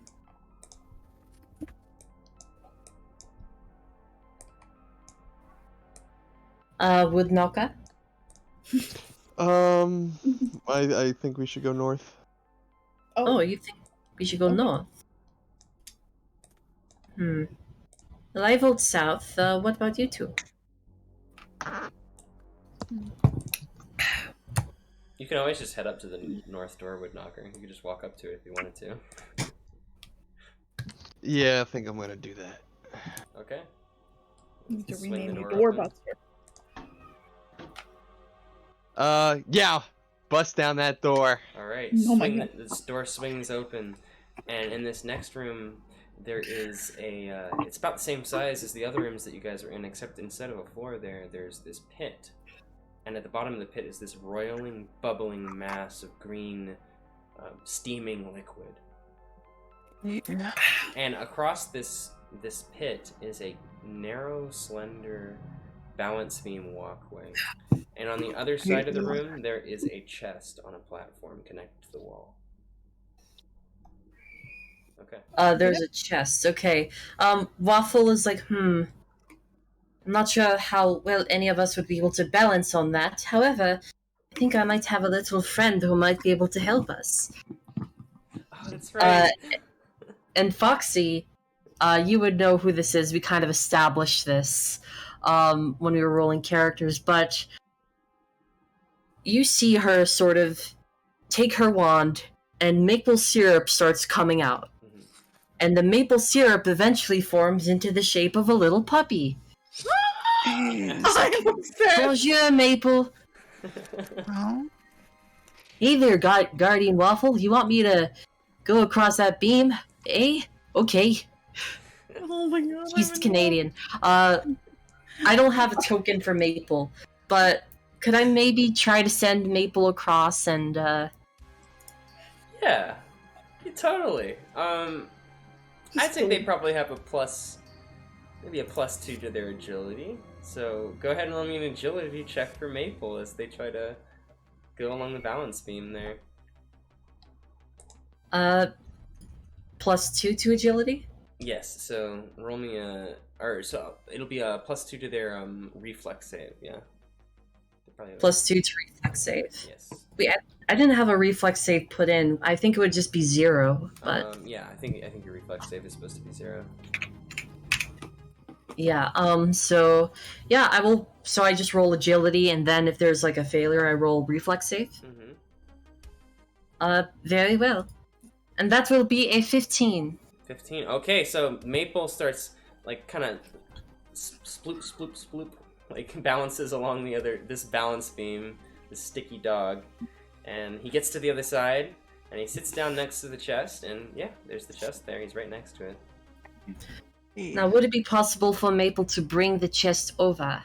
It's kind of heavy. I don't know if he could lift it across that balance beam without maybe. It would be a lot harder to balance across, but he could maybe open it up and see what's inside. If he wants Yes, Maple, open it up, and you can fetch whatever's in there. to. Okay. Okay, he flips the chest open. There's a latch on it, but it's not locked, and the chest flips open.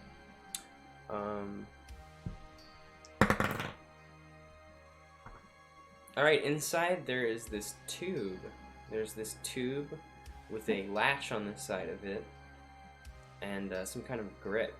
It seems like there's a hole on the other end of the tube, so you can just kind of fetch it and bring it back across if you want.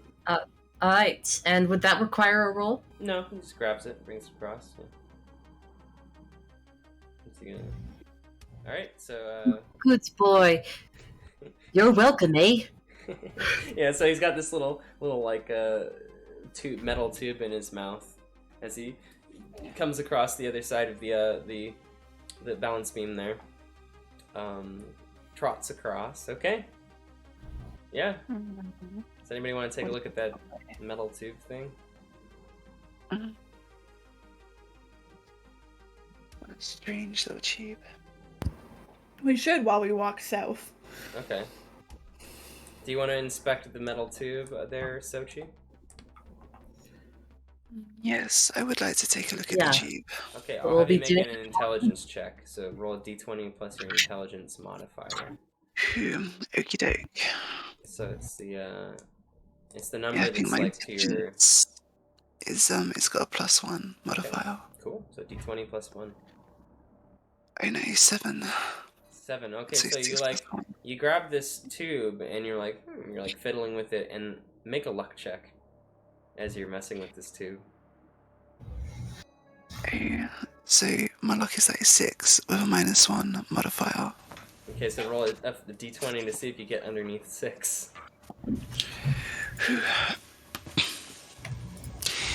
14. Okay, so you're like messing with this tube, and like you like flip one of the switches sideways, and out from the side of this tube explodes this beam of fiery energy that let's see, it's gonna probably hurt you a little bit, so let's see what happens here. That's 5 points of damage, and I Ouchies. I think you're at 4. Okay, so yeah, you're like fiddling with this tube, and like you pull the switch, and as the rest of them are marching forward, you're kind of towards the back here, and you guys turn around as this beam of energy explodes out of the tube and just like slices straight through his neck, and he falls backwards, and he's dead. But I like, know. and like the you guys realize the switch on the side of the thing activates this like beam of energy, but as he falls down, the tube falls onto the ground and rolls across the room. You guys know how it works now, but he totally accidentally killed himself with this metal tube. Wah, wah, wah. Alright, so does anybody want to retrieve the tube, or what are we doing? Do I have parchment in my bag by chance? Yeah, I'd say you have some. Can I pull the parchment out, and if I have like a pen or a quill or something, I want to write flip this switch, and I want to stick that on there so that I can maybe try and trick someone into flipping the switch. Okay. Yeah, you can. If there's, Yeah, you can walk over and pick it up and grab it. Yeah, sure. I'm not gonna fiddle with it. I am not going to touch anything on it other than put the little note on it. How diabolical. I mean, you know how it works now. And then I do not want to touch anything beyond that. Okay, cool.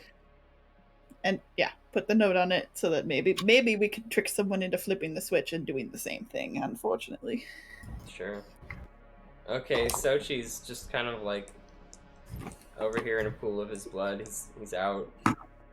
But where to next, y'all? You guys go down to this. Are you throwing the door open to the next room next, or what do we want to do? Sochi's just laying there on the ground. Unfortunately, he's out.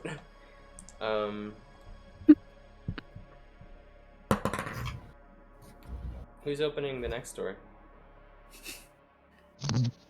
Yeah. Okay. Does it always have to be me? That sounded so unsure.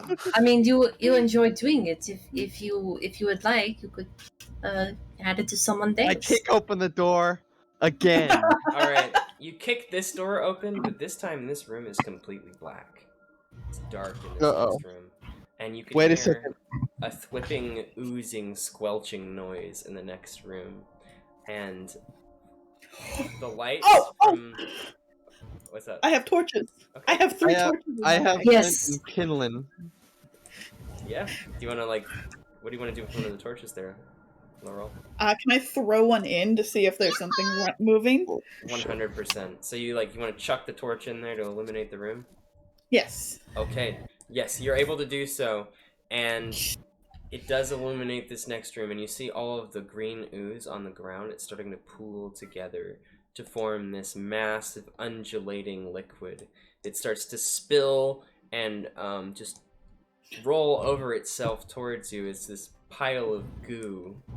So behind you, Sochi has collapsed dead all over himself there, and as you kick the door open, this pile of goo starts to rush towards you. Okay, roll initiative. Can we close the door? Yeah, you totally can. I mean, that seems to be our only way out. Woodknocker, close the door, please. Okay, but so let's go ahead and roll initiative first, though.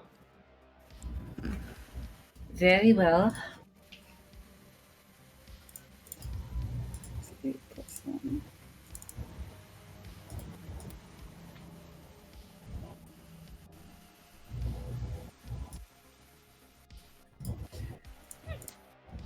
I've rolled a 9. Alright. I've rolled a 4. Okay, so 9 for Waffle. How about you, Woodknocker? What'd you get?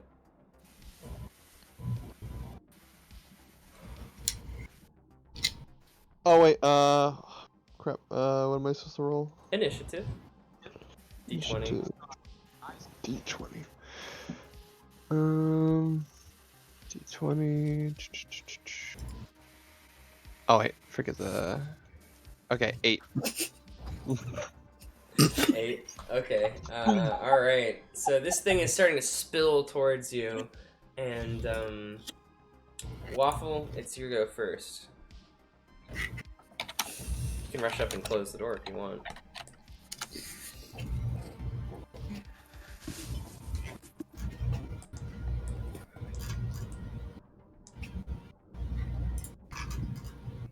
Waffle? I'm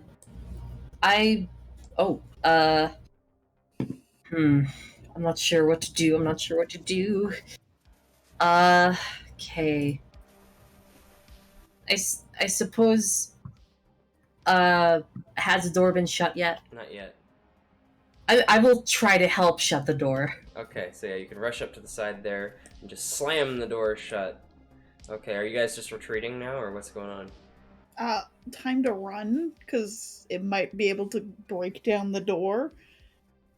Okay. Molecular Wait, why acid. run? We gotta like we can use the fire and just like, cause I have like wood and like flint.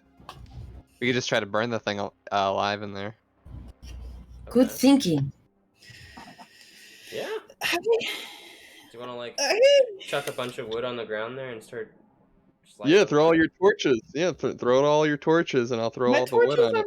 are glowing stones. They are not fire. Yeah. Oh, well, I guess I'll throw it all on, and then I'll use my flame sword to light them all on fire. Okay. Yeah. Okay. I love that. Okay. So you're like Wait. you're Are like undead bodies flammable? I suppose so. Yeah. You could toss them on the ground there. That's valid. In this context, it is. All right. So let's see here. Woodknocker and Laurel, you guys can like Laurel, if you want to grab some of these bodies and things and just throw them on the door there, you can. And then Woodknocker, you can light it on fire with your sword. All right. So I throw the wood. Mm-hmm. I'm gonna throw the wood on the slime. Right. Well, so the door is closed now, and the slime is like you can hear the slime start to like squelch towards the door. Actually, and now there's like it's starting to spill out from underneath the door now. So Okay, so I I put a bunch of wood right up against the door, Mhm. and then I wait for it so I can set it on fire. Okay. The wood. Yeah, it's like the. Can I be closer to the exit? I would like to make a run for it if necessary. Yeah, totally. Yeah, you can totally just head over in that direction next. Are you heading over there as well, Guardian? Yes, I will follow. Okay. So yeah, Woodknocker, you start throwing wood down there, and it's starting to spill out from underneath the door there. You might want to light that wood on fire now. All right, I strike it on the ground with my flame sword while the wood is like scattered. Okay, yeah. So yeah, you just like put your you like slash up the side of the wood, and the wood starts to catch fire, and like you hear the crackle of the fire that's just starts covering all the wood. Yeah, I'm sure you have like a big bundle of sticks, and you just like chuck them down on the ground there, and just like, and yeah, it starts, and like you hear like this squelching noise, like a shrieking, like it's like it's burning, and yeah, you can just take off next if you want. I want to finish it off while it's like cowering. Okay, yeah, so it starts to like squelch out from underneath the door here. I'd say you can make an attack on it, sure, as it's starting to like, spill out over the burning wood. Is there like a glob I can strike? Yeah. I can't just like. All right, so I hit the glob. So I roll D20. D20 plus D3, yeah. 20 plus D3, and I roll a 13. All right, that'll hit. Yep, that'll hit. All right. And now I roll a D6 or D10. You will roll a D10. Yes, D10 plus your deed plus 2. All right. 11. 11. Okay, yeah. So this thing is like starting to spill. It spills out onto the burning logs, and it's like screeching. And then you pull all your sword out, and you just slash straight through the last bit of it, and it splats all over the walls, and like the goo like is burning now, and it's like creating this chemical, like nasty chemical smoke, and it smells disgusting. Yeah. So you killed this thing. All right. So then I finally bust down that door. Can I do that?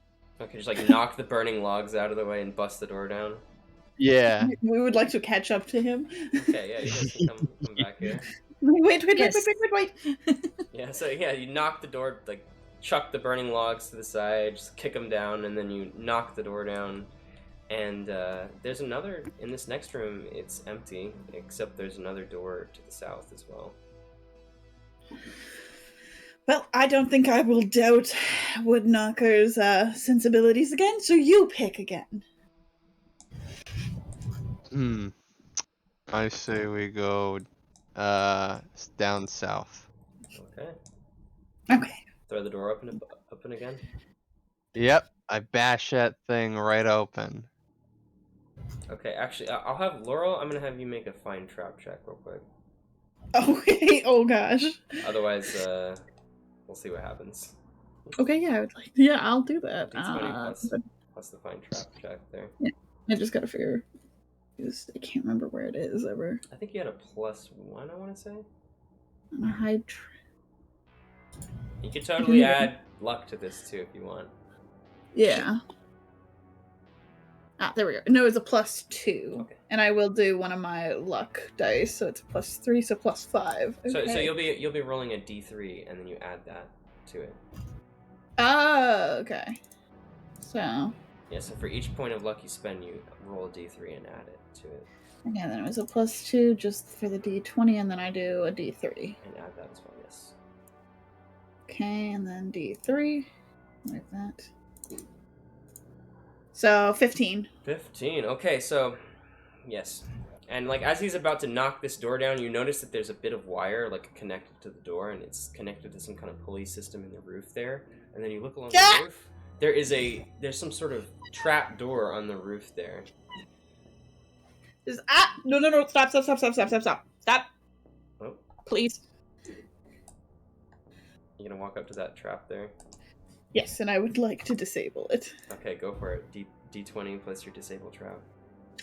Okay, hang on. I've got a cat on my lap. Hi, honey. Can you go away? Thank you. Disable trap is a +3. Okay.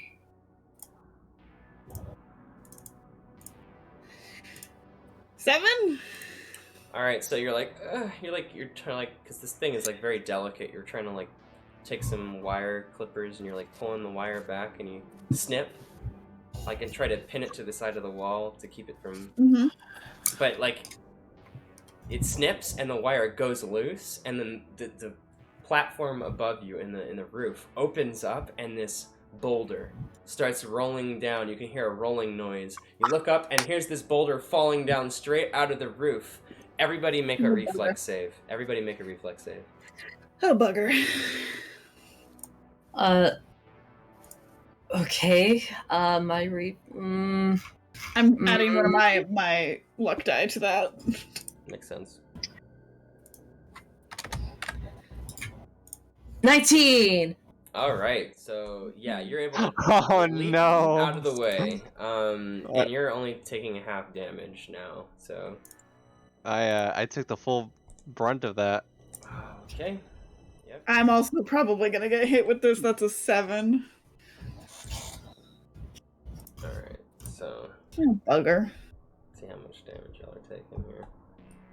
Oh, if I take anything over, I take any damage, I'm dead. Oh yeah, I think you actually completely get flattened by this thing. It like crushes you. You're the first one to get hit by this thing, as this thing like rolls flat over your face there.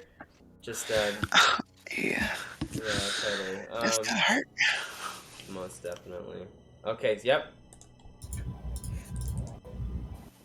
Okay, so 5 points of damage. Guardian, you are only taking 2 points, though. Very well. Yeah, you get like knocked in the side of your shoulder. You go spinning. You like slump against the side of the wall there, as you take 2 points there. You're down to 8. But yeah, Woodknocker, you're getting like steamrolled by this boulder that just crushed your thief friend here, and you're taking full 5 points of damage there. But you're not dead. Like it kind of steamrolls straight over you, like crushes you, and then rolls over you, and you're still alive. You're like, "Ugh." You like get up. I'm just big boned, you know. You're huge. You're huge. And you look over and you see like Laurel's head is like crushed in on itself. No. Yeah, they're pasted. Guardian Waffle looks very... Like, she has never really seen anything like this before. Like, she's been on many adventures, and fought many threats, but she hasn't seen someone die. Not like this. Oh my god. This high school student is permanently traumatized. I know. Okay. The boulder like crushes itself against the back wall there, and in the center of this room is another chest. We need to get out of here. I want to go back home to my friends.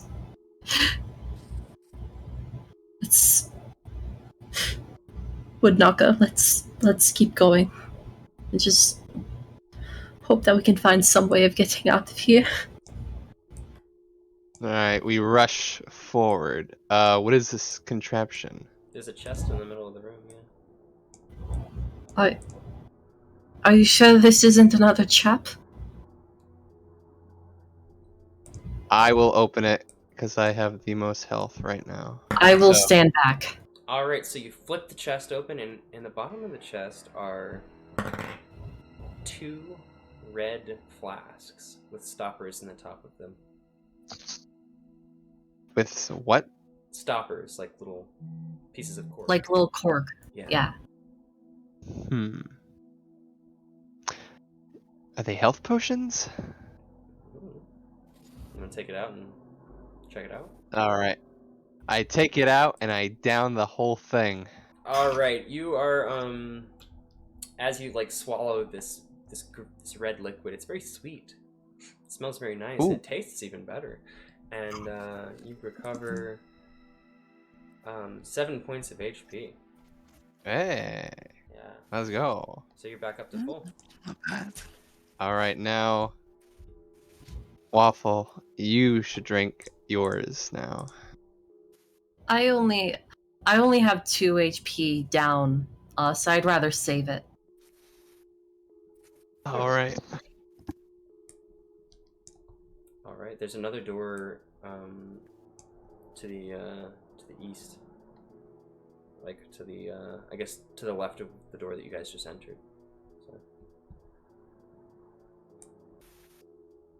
So.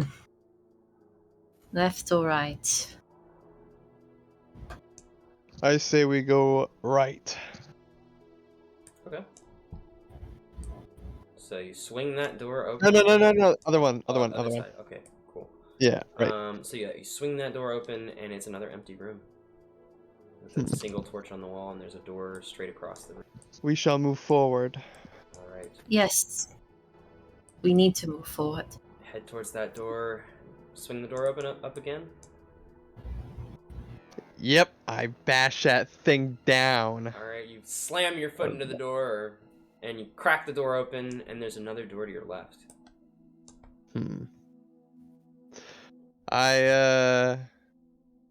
I would like to put myself in front of Waffle. Mm-hmm.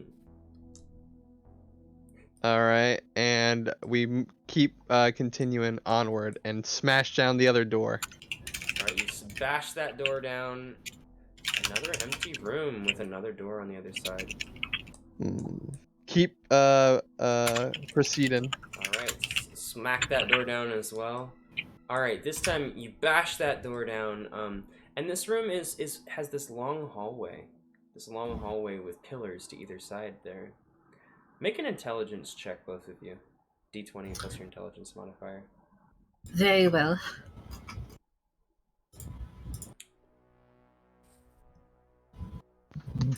D20. 19. 19. Okay. Intelligence modifier. Yeah. Oh gosh. Okay. Yeah. I got -1. Give me a second. All right. 2. Okay, yeah, you don't notice anything. You're like just kind of lumbering forward. There's on the other side of this hallway with this long hallway with the pillars along the sides of the walls. There's this huge door with this a lot bigger than all the other doors in this strange complex, and it's got like elaborate enamel on the side with filigree that's very beautiful with those strange sigils on it. And you just like, I guess you're probably gonna start heading towards that door probably, but Waffle, you start to hear whispers behind the columns, like, "Oi, I hear that Foxy told us someone's coming this way. We best be ready." Hey, that's a sick accent. Woodknocker, do you hear that? There's people on the other side.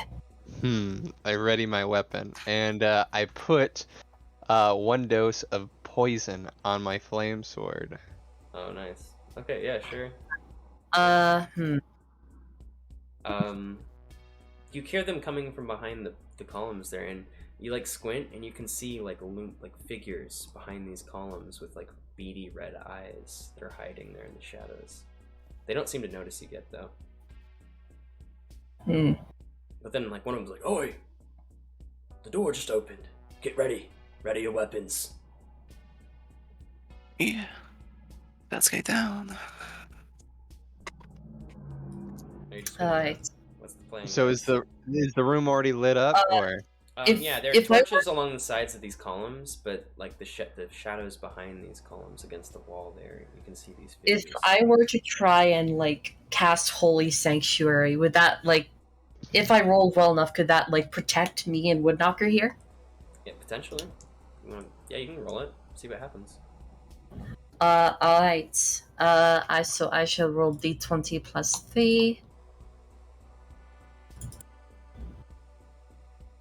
That would be an 18.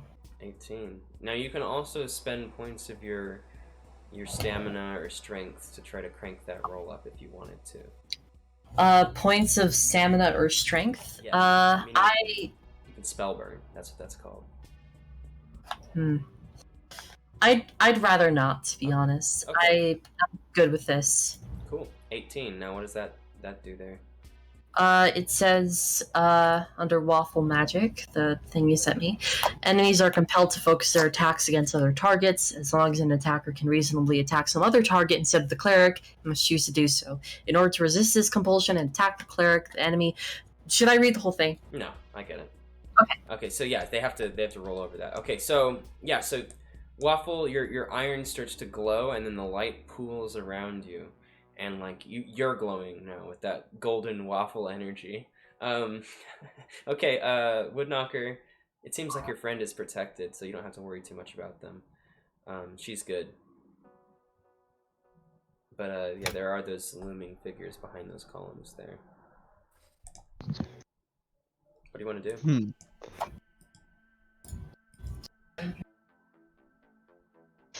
Well, this might be it. Might have to barge through. Alright, there's a lot of them, so I'll have to take them down, one at a time. So I yell out, and I say, "Show yourself!" Alright, so, as you do that, an arrow thwips in your direction behind one of the columns. But it misses, it, like, goes directly over your shoulder, and then, yeah, go ahead and roll initiative now. As, behind the columns on your right there, out jump these sort of greenish blue-skinned, very grody-looking little goblinoid fellows with sharp teeth and leather furs and leather armor, and they draw their swords and they rush towards you. It's getting intense.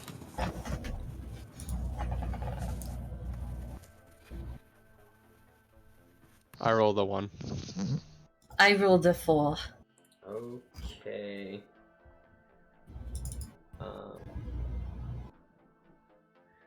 So Woodknocker, you said 1?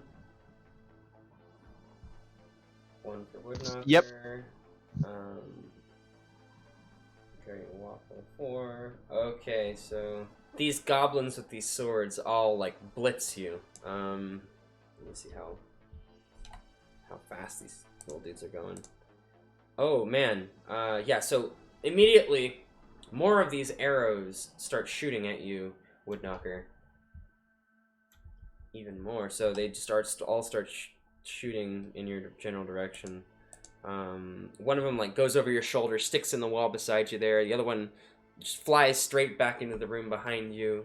And then the goblins with the swords that just drew their swords, they have shields too. They rush you and they swing their weapons at you. One of them swings his little blackened steel saber at you, and it misses. I imagine you can like parry it with your flaming sword. And the other one swings his weapon around. Oh man. That's a nat 20. Okay. Okay, so it strikes you so hard in the side there that you drop your weapon. Oh. You drop your weapon and it like he does 2 points of damage, but it slashes through your side and your flaming sword clatters to the ground. The third one swings his sword around to try to slash at you as well, but that one misses.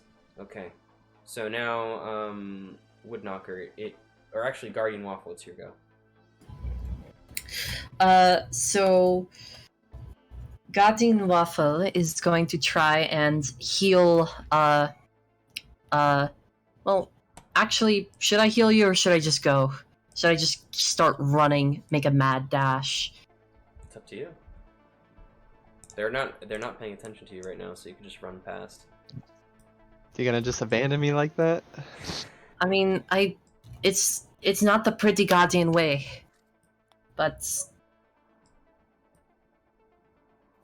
I do want to help you. And she actually kind of is going to toss him the extra health potion. And What? she's... That's for you. You need that. No, I'm getting out of here. Just toss in the health potion and book it. Yes, I'm going to just dash as far as my character can possibly move. Okay, yeah. So you like hand off the health potion, you're like, oh, and like she just sprints over to the other side of the door. There's a latch on the side of the door. You can throw it open if you want. I will try. I will do that. Okay, so you throw the latch on the door open. The door swings open, and it's like a double door. It swings inward, and in this next room, it's just like this pool of water. It's a pool of water that is just sloshing at the center of the room here, and nothing really other than that. There's like some torches along the wall that illuminate the room, but it's just a pool of water. We'll get back to that in a second. Okay, so now Woodknocker, it is your go. You got 3 goblins around you. Alright, so I pick up my sword and slash at their legs. Okay. So I want to try to cleave them off. Okay, I'd say if you roll a 3 on that D3, you can attack 2 of them at the same time. With well, I guess right now you dropped your sword, so you could pull your club off though and try to smack them with it. Alright, as I smack one of them, I go to smack one of them while I pick up my sword. Okay, yeah, sure. Alright, so like stoop and grab your D3, sword. yeah, D3 and D20. Yep. Alright. 15. 15, that'll hit. So you hit the first goblin there. Go roll damage with your Alright, so club. Alright, 10, 6.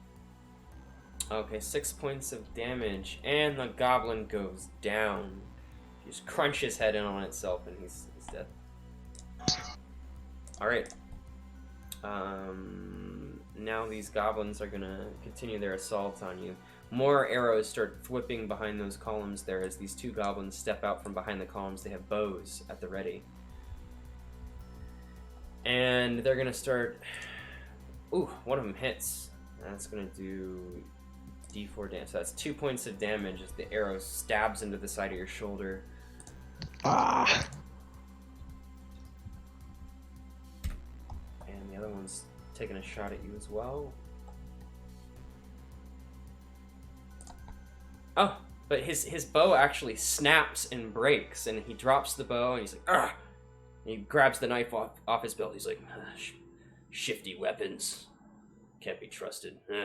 He pulls the knife off his belt, and he starts advancing towards you. Okay, now it is your go, Guardian.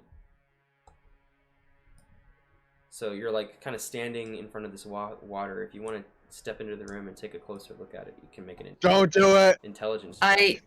Guardian Waffle will look out at this pool, and then she's gonna turn back towards Woodknocker, and she's going to say, I have to be a hero, for I am a pretty guardian. And she's going to run back, and she's going to try and assist Woodknocker with taking care of these goblins. Nice. Okay, so And their backs are turned too. yeah. Okay, so you could swing Yeah. your weapon at maybe one of these Yeah. archer guys. And also, since Maple is out, I didn't really get rid of Maple. Wait, where? Or Irapa, as I like to call him. Would he be able to attack on my turn? Yeah, sure. I'd say the little puppy can attack one of these goblins as well. Sure, the little sloshy maple puppy jumps up and attacks a goblin. So you can attack. Yeah. You can attack the goblin to the left, and he can attack the one to the right. Sure. Mm-hmm. Yeah. Actually, I think me and Irapel are going to attack the same goblin. That one. I'm going to swing at it with my mace. So that'll be D20 plus 3. And that'll be a 16. That'll hit. And now for damage, that'll be a D6 plus 3. That'll be 5 damage. And now, Iapel, which is maple in French, I don't know if I'm pronouncing that correctly, he is going to do his attack for D20 plus 1, and that's a 7, unfortunately, so he does not hit. Okay, so the Maple jumps up and tries to bite him, but he like sidesteps that little doggy bite there, and then he sidesteps it, and then his head immediately connects with your mace. Like he steps into your mace, and it crunches him. He goes down. Nice. Dead. Okay. So. And do you move over to the next goblin down there? Yeah, totally. I'd say that's be the next thing you can do. Okay, so now these goblins are gonna go. So the one with the dagger like spins around and sees you moving towards you, and he rushes you with his dagger to try to just slit your throat. So he's going for it. But he misses as you duck underneath that swipe. And then the other goblins down below are swinging their swords at Woodknocker. And they miss. And one of them actually swings his sword. His sword comes loose in its hand, skitters across the room, and he's like completely weaponless. So I'd say you can go ahead and make an attack of opportunity on him there. As you swing that flaming sword that you just picked up, you can swing it. All right. I jam that fiery sword in his throat. Nice. Go for it. All right, so roll a d20 plus a d3. Mm-hmm. All right. I roll a 5. Okay, 5. So you swing this flaming sword. He ducks underneath it, and then yeah. So that's their turn, actually. Yeah. So now Maple not Maple. Waffle. What's your go? Yes. Yeah, I'm just gonna do the same thing. I'm gonna attack, and then Maple's gonna attack. And it'll be same thing as usual. So that'll be D20 plus 3 with my mace. That'll be a 14. Does that hit? That'll hit. Alright, so now D6 plus 3, for 4 damage. All right, yeah, you like knock him. His head like spins back. He stumbles back. He's still alive though. And now Maple's going to attack for d20 plus 1. That'll be 15, so Maple does hit. Okay, Maple jumps up and just bites him. So go ahead and roll damage. And that'll just be a flat 1d4. I think that's sort of what we established. So that'll be 1 damage, so 5 damage in total. Okay, so you swing your mace around, clobber him upside the head, crunch, and then Maple jumps up and then bites his throat and rips it out, and blood splatters everywhere. It mixes in with like the maple syrup, you know. It's like This is hardcore. yeah. Okay, now let's see here. That is your go now, Woodknocker.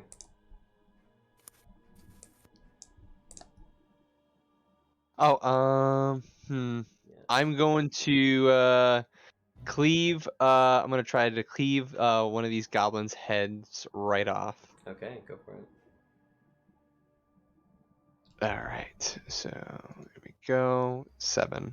7. Okay, so you wildly swing at them again, but the other one ducks underneath that strike again as well. Now they're gonna try to swing their weapons at you. So. Uh-oh. Okay, 15, 16. Okay, 17 to hit with the first one.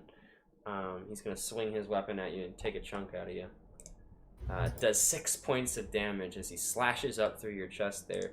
The other one dropped his weapon, so he reaches down to retrieve it, but then he trips over himself and falls flat on his face.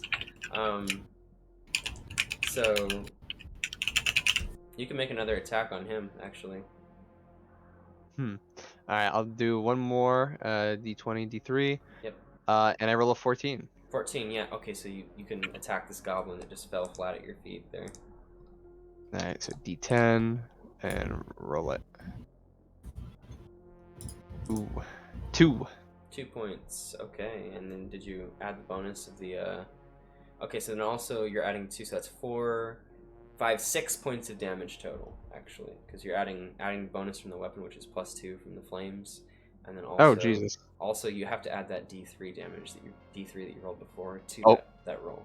So that's 6 points of damage total, and yeah, you totally kill these things. So you swing this sword around, just straight through the middle of his face, cleave him in half, and he's like just a flat two halves of burning goblin fall to either side, and then yeah, so that's that go. Okay, so this last goblin is gonna try to attack you one more time, but he misses, and like you block it with your sword that you just cleaved the other goblin straight in half with. Sparks and fire fly everywhere. Now it is your go, Guardian. Yeah, I'm just gonna move down to that last remaining guardian, and me and Maple are gonna do our attacks. So, that'll be for me, d20 plus 3, 18, Nice. d6 damage, plus 3, 9 damage. All right, so yeah, you rush forward, and as he's like swinging his weapon up to attack Woodknocker, but you just clobber him in the back of the head. He falls flat on his face. He's dead. Alright, let's go. All right, you guys stepping over the dead goblin bodies and heading towards the last room, or Yeah, let's head towards the next room. okay, cool. So you walk down this narrow hallway here, and you walk into this room where there's just water sloshing in a pool in the center of the room. Along the sides of the walls line those green torches that illuminate the room with that kind of dim greenish glow. Both of you make an intelligence check at this point. Alright, so for me that'll be just a flat d20. I think, yeah, and I think for Woodknocker it's a d20 minus 1. Oof. 9. We both got 9. Oh, dang. Well, okay. So, 14. Oh, 14? Okay. So, actually, you, Waffle, you notice in the water there's a shape moving through the water. It's like kind of a dim flicker in the water, and it's moving towards the surface of the water. There's something coming for you. there's two shapes actually. They start to part apart from each other, and they start to move towards you. What do you want to do before? So she's gonna point out the shape to Woodknocker, and she's going to go, let's run along the sides. I know where the shape is. I can see it. We'll try to move as fast as we can. Okay. All I right. have a better idea. I'll use my eternal flaming sword and we'll boil the thing. Oh, nice. Okay. Yeah. Yeah, we're gonna boil that thing out of there. All right. So you're just gonna stick the sword into the water? Yeah. I don't know if it's hot enough to boil this entire pool of water. It Hmm. might take a while before it starts boiling. Well, I imagine we'd be doing this as we're running, right? yeah. Can like Waffle's magic like increase like the flame? Mm, I don't know if... I don't think so. I don't think you can No. really do that. Yeah, because we're different kinds of magic. We're using completely different kinds of magic. All right, Very true. worth a shot. All right, so these creatures are starting to swarm towards you, and you're aware of them. And one of them just explodes out of the water, but your sword's like right there at the ready, so you can make an attack on this thing. You knew it was coming. All right, I go to swing at this thing. Okay, so the shape is very clear now. There's two of them. One of them explodes from the one side. I'd say both of you guys can make an attack on these things as they drop from the Would water. Maple be able to attack as well? Yeah, I'd say. But I'd say the wolf gets an attack, or the Maple gets an attack as well. Yeah. Okay, so now Alright. now that you can see them, they're these like translucent sharks. They're like regular sharks, big great white sharks, except their eyes glow green and you can see through their bodies. So I rolled a 17, and from the looks of it, Woodknocker rolled a 12. Okay, 12 to hit with Woodknocker. I think that's gonna miss, actually. Let me see. Wait, can I use 2 of my luck points? Yes, you can totally do that. All right, so I'll use 2 of my and- luck points to make it 14. My 17. 17 will hit. So go ahead and roll your damage there. Exquisite, and I will just I will also be, that'll be 4 damage for my wand, and for Maple, let me just roll for Maple as well, and that'll be a 14. 14 to hit. Yes. 14 will not quite hit. So Maple jumps up to try to bite this thing, and as does well, actually, Woodknocker, you swing your weapon at this as well, but you actually, it goes through like a bit of the like the ghostly flesh, and it just like rips through it, but it like pools into mist and it recongeals itself. But Guardian, you managed to connect with this thing and like strike it down. So go ahead and roll damage there. Yeah. How much did you get? I already did roll damage, and that would be a 4, so 4 damage. Okay, so yeah, this thing takes 4 damage as you like smack it upside the head. It's like bounces back. Okay. I never thought I would hit a shark with this thing. I should probably cross that one off my bucket list that I don't have. So true. Okay, yeah. Okay, next, these sharks are gonna swoop. Now we'll go ahead and roll initiative. Now that the sharks are out of the water. They're like flying around the room, like ghostly birds of Ghost prey. sharks. Yeah. We're a little bit over time, so what we're gonna have to, I'll let you guys wrap this up. Our next show Alright. starts at like 9, I think, so. Okay. Well, in that case, from looks of it, seems like we're at the end. I rolled a 10 for my initiative. Okay.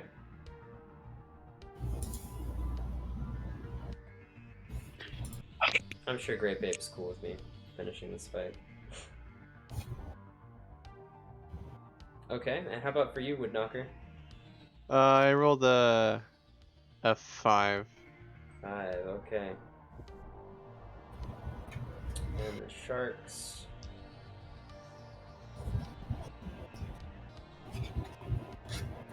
Are 11. Okay, so One of these sharks is gonna swoop back away from you, Woodknocker, as you missed it. You like tear through the side of its flesh, kind of recongeals itself ghostly-like, and it swoops back down to try to gobble you up. Also, Guardian, you notice that, like, as you get a better look at the water now that you're on the other side there, you notice that there is some sort of turn crank down below in the water. Does it seem like Maple might be able to turn it? Yeah, Maple could probably swim down there. Is Maple a good swimmer? I mean, he's made out of maple syrup. So his consistency might be a bit off, but I'd say he could maybe make it down there. Okay. Yeah, okay, so let's see here. 5, 6, 7. Okay, so one of them's gonna swoop down and try to take a chomp out of you there, Woodknocker, and it misses. Like, you duck underneath it as it swoops over your head, it flies back around again and comes back at you. The other one swoops down to try to take a chomp out of you there, Guardian, and you duck underneath that one as well. Okay, so now it's gonna be Waffle. It's your go. All right. Maple's gonna say, "All right, I'll go down there and turn that thing. You keep these hosers occupied, okay, eh?" And Guardian Waffle's gonna be like, "Sure thing, yeah, pal." And you just see Maple kind of dive in, and he's just gonna like doggy paddle down there. And while he does that, Guardian Waffle is going to swing at this thing and hopefully hit. 19. That'll hit. Yeah. So now I just do D6, 9 damage. Okay, yeah, so you like swing, this thing swoops down to try to bite you, it misses, swoops back around, and then you swing your waffle iron around once more, the waffle wand, and you connect it straight with its nose, and then it explodes into green mist that just flies everywhere, and this thing is vanquished. Alright, and once that is done, I will run down to help out Woodknocker with this. Okay, cool. Alright, so now Woodknocker, it's your go. This thing's flying straight at you.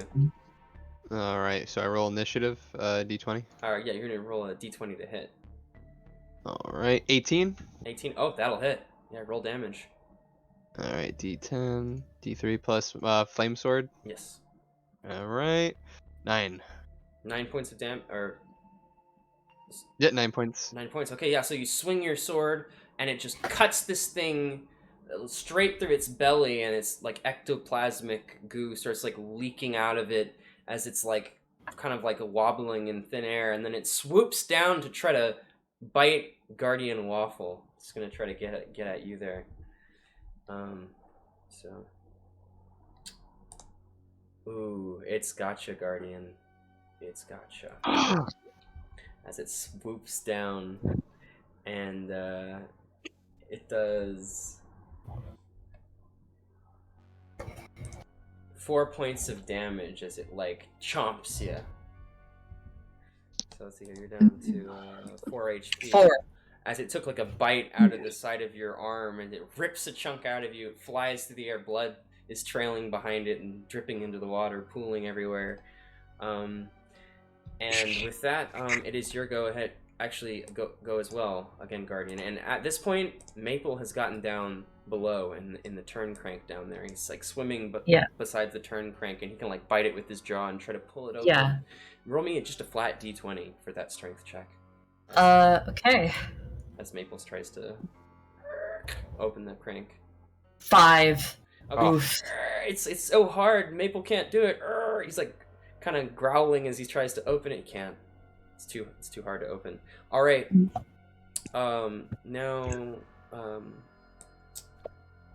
let's see here. Now it's your go. Actually, Woodknocker. All right. Wait, what about wasn't I having a turn? Oh, that's true. Yeah, sorry. You in that case, I'm just gonna make another hit and say, if you'd like, you could give me that other health potion back. And she is going to hit this thing. She is feeling great. She is not feeling great anymore because I rolled a 6. Okay, so yeah, you swing this thing, it like flies straight over your strike there.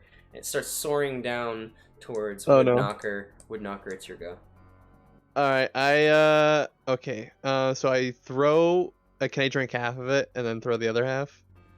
It might not work as well, but Alright, then I'll just throw the whole thing. actually, you know what? Go So ahead. Yeah, you could drink half of it, sure. So I drink half. Take a Yeah. Okay. And then I throw the other half to Waffle. So you recover 3 HP there. Mm-hmm. Chuck it over to Waffle. Grab that flask. Okay, I think that's your action though. So this thing's gonna swoop down and try to take a chomp out of you. There. 14. Oh, it's got you. 9 points of. Wait, hold on a minute. What's your life at? Oh, that's exactly enough. So it swoops down and it gobbles you up in like one fell swoop, just like chomps up your entire body and then just gulps you up and like flies up into the air. It starts chewing, and you can see Woodknocker's mangled body like inside the belly of this shark as it's like swooping down towards you as well. Guardian Waffle, as your friend's just been chomped to bits, and he's dead. Wait, what? Alright, so with that, can Guardian Waffle drink and attack on the same turn? I don't know about that. I think you either have to take a swig or you have to swing your weapon at this thing because it's right up in your face. I'm just gonna swing. Okay, go for it. Uh, And you can still see like Woodknocker's mangled body in its belly just like floating there. 13. 13 is not gonna hit. So you swing your weapon and it like jukes out of the way, and then it swoops back it down again to try to gobble you up. How's Maple doing? Make another strength check. Why not? Okay. Flat d20. Another 8. Oh, that'll actually the first 8. Okay, yeah, he's still having a hard time opening this thing. It's like creaking a little bit. Okay. Ooh, this thing's gonna get you for d10 points of damage. 7 points of damage. Or let's see, what's your HP at?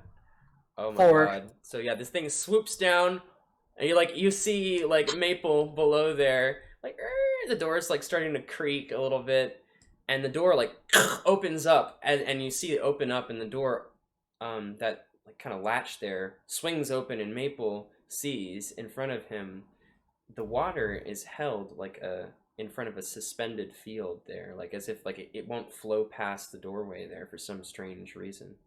But as he does that, he like turns back to you, and the shark swoops down and chomps you up as well, Waffle, and he's just mangled, like and just gobbles you up. And then but Maple can jump through that portal there if they want. Maple will. Okay, Maple, probably a little syrupy tear down his doggy face, and he jumps through that portal that out splashes out through this opening there, and now he's in a field, a vast black expanse of nothingness. It's just nothing as far as the eye can see, and Maple's just floating. His syrupy body is floating in this vast blackness, and he can hear a voice that says, "Ah, you know, you weren't who I was expecting to get past this, but your soul is good nonetheless. I will take it. My master accepts all kinds of anguish." With that, you could like Maple's vision starts to fade and sputters out, and that's it. Maple is the only survival of the crypt. For Maple. Let's go, Maple. I suppose. All right. Go Maple. Yeah, Maple. Yeah. So that was Crypt of the Dice Gods, y'all. Alright. Yeah, that's pretty sick. Thank you So so I much. take it Maple is not going to be able to get back home to the other pretty guardians and tell them what happened. I don't think so. I think Maple is somewhere else. Womp. All right. Well, hope y'all had fun. This is something I'm developing for publication as a board game, y'all, out there in viewerland. But so keep posted on that one. It'll be published through Yes, the too. Goodman Games third-party license. So keep posted on that one, and I hope you guys have had a beautiful evening watching our tale of chaos and carnage. But so long. Peace out, everybody. All right. See ya. See ya. Oh, also, Yeah, see you guys. Mia, did you have something you wanted to? You said you had something you wanted to plug for the chat. Oh, okay. So, if you're wondering where I got the idea for Guardian Waffle, there is a game called Secret Little Haven in which the characters sort of have this recurring in-joke. They're all fans of an anime called Pretty Guardian Love Force, and they have an in-joke of a fan character named Guardian Waffle. And the reason I picked Guardian Waffle for this game is because I am making a fan dub of the game because the game does not have voice acting. I'm going to adapt it as sort of a little web series with voice actors for all the different characters.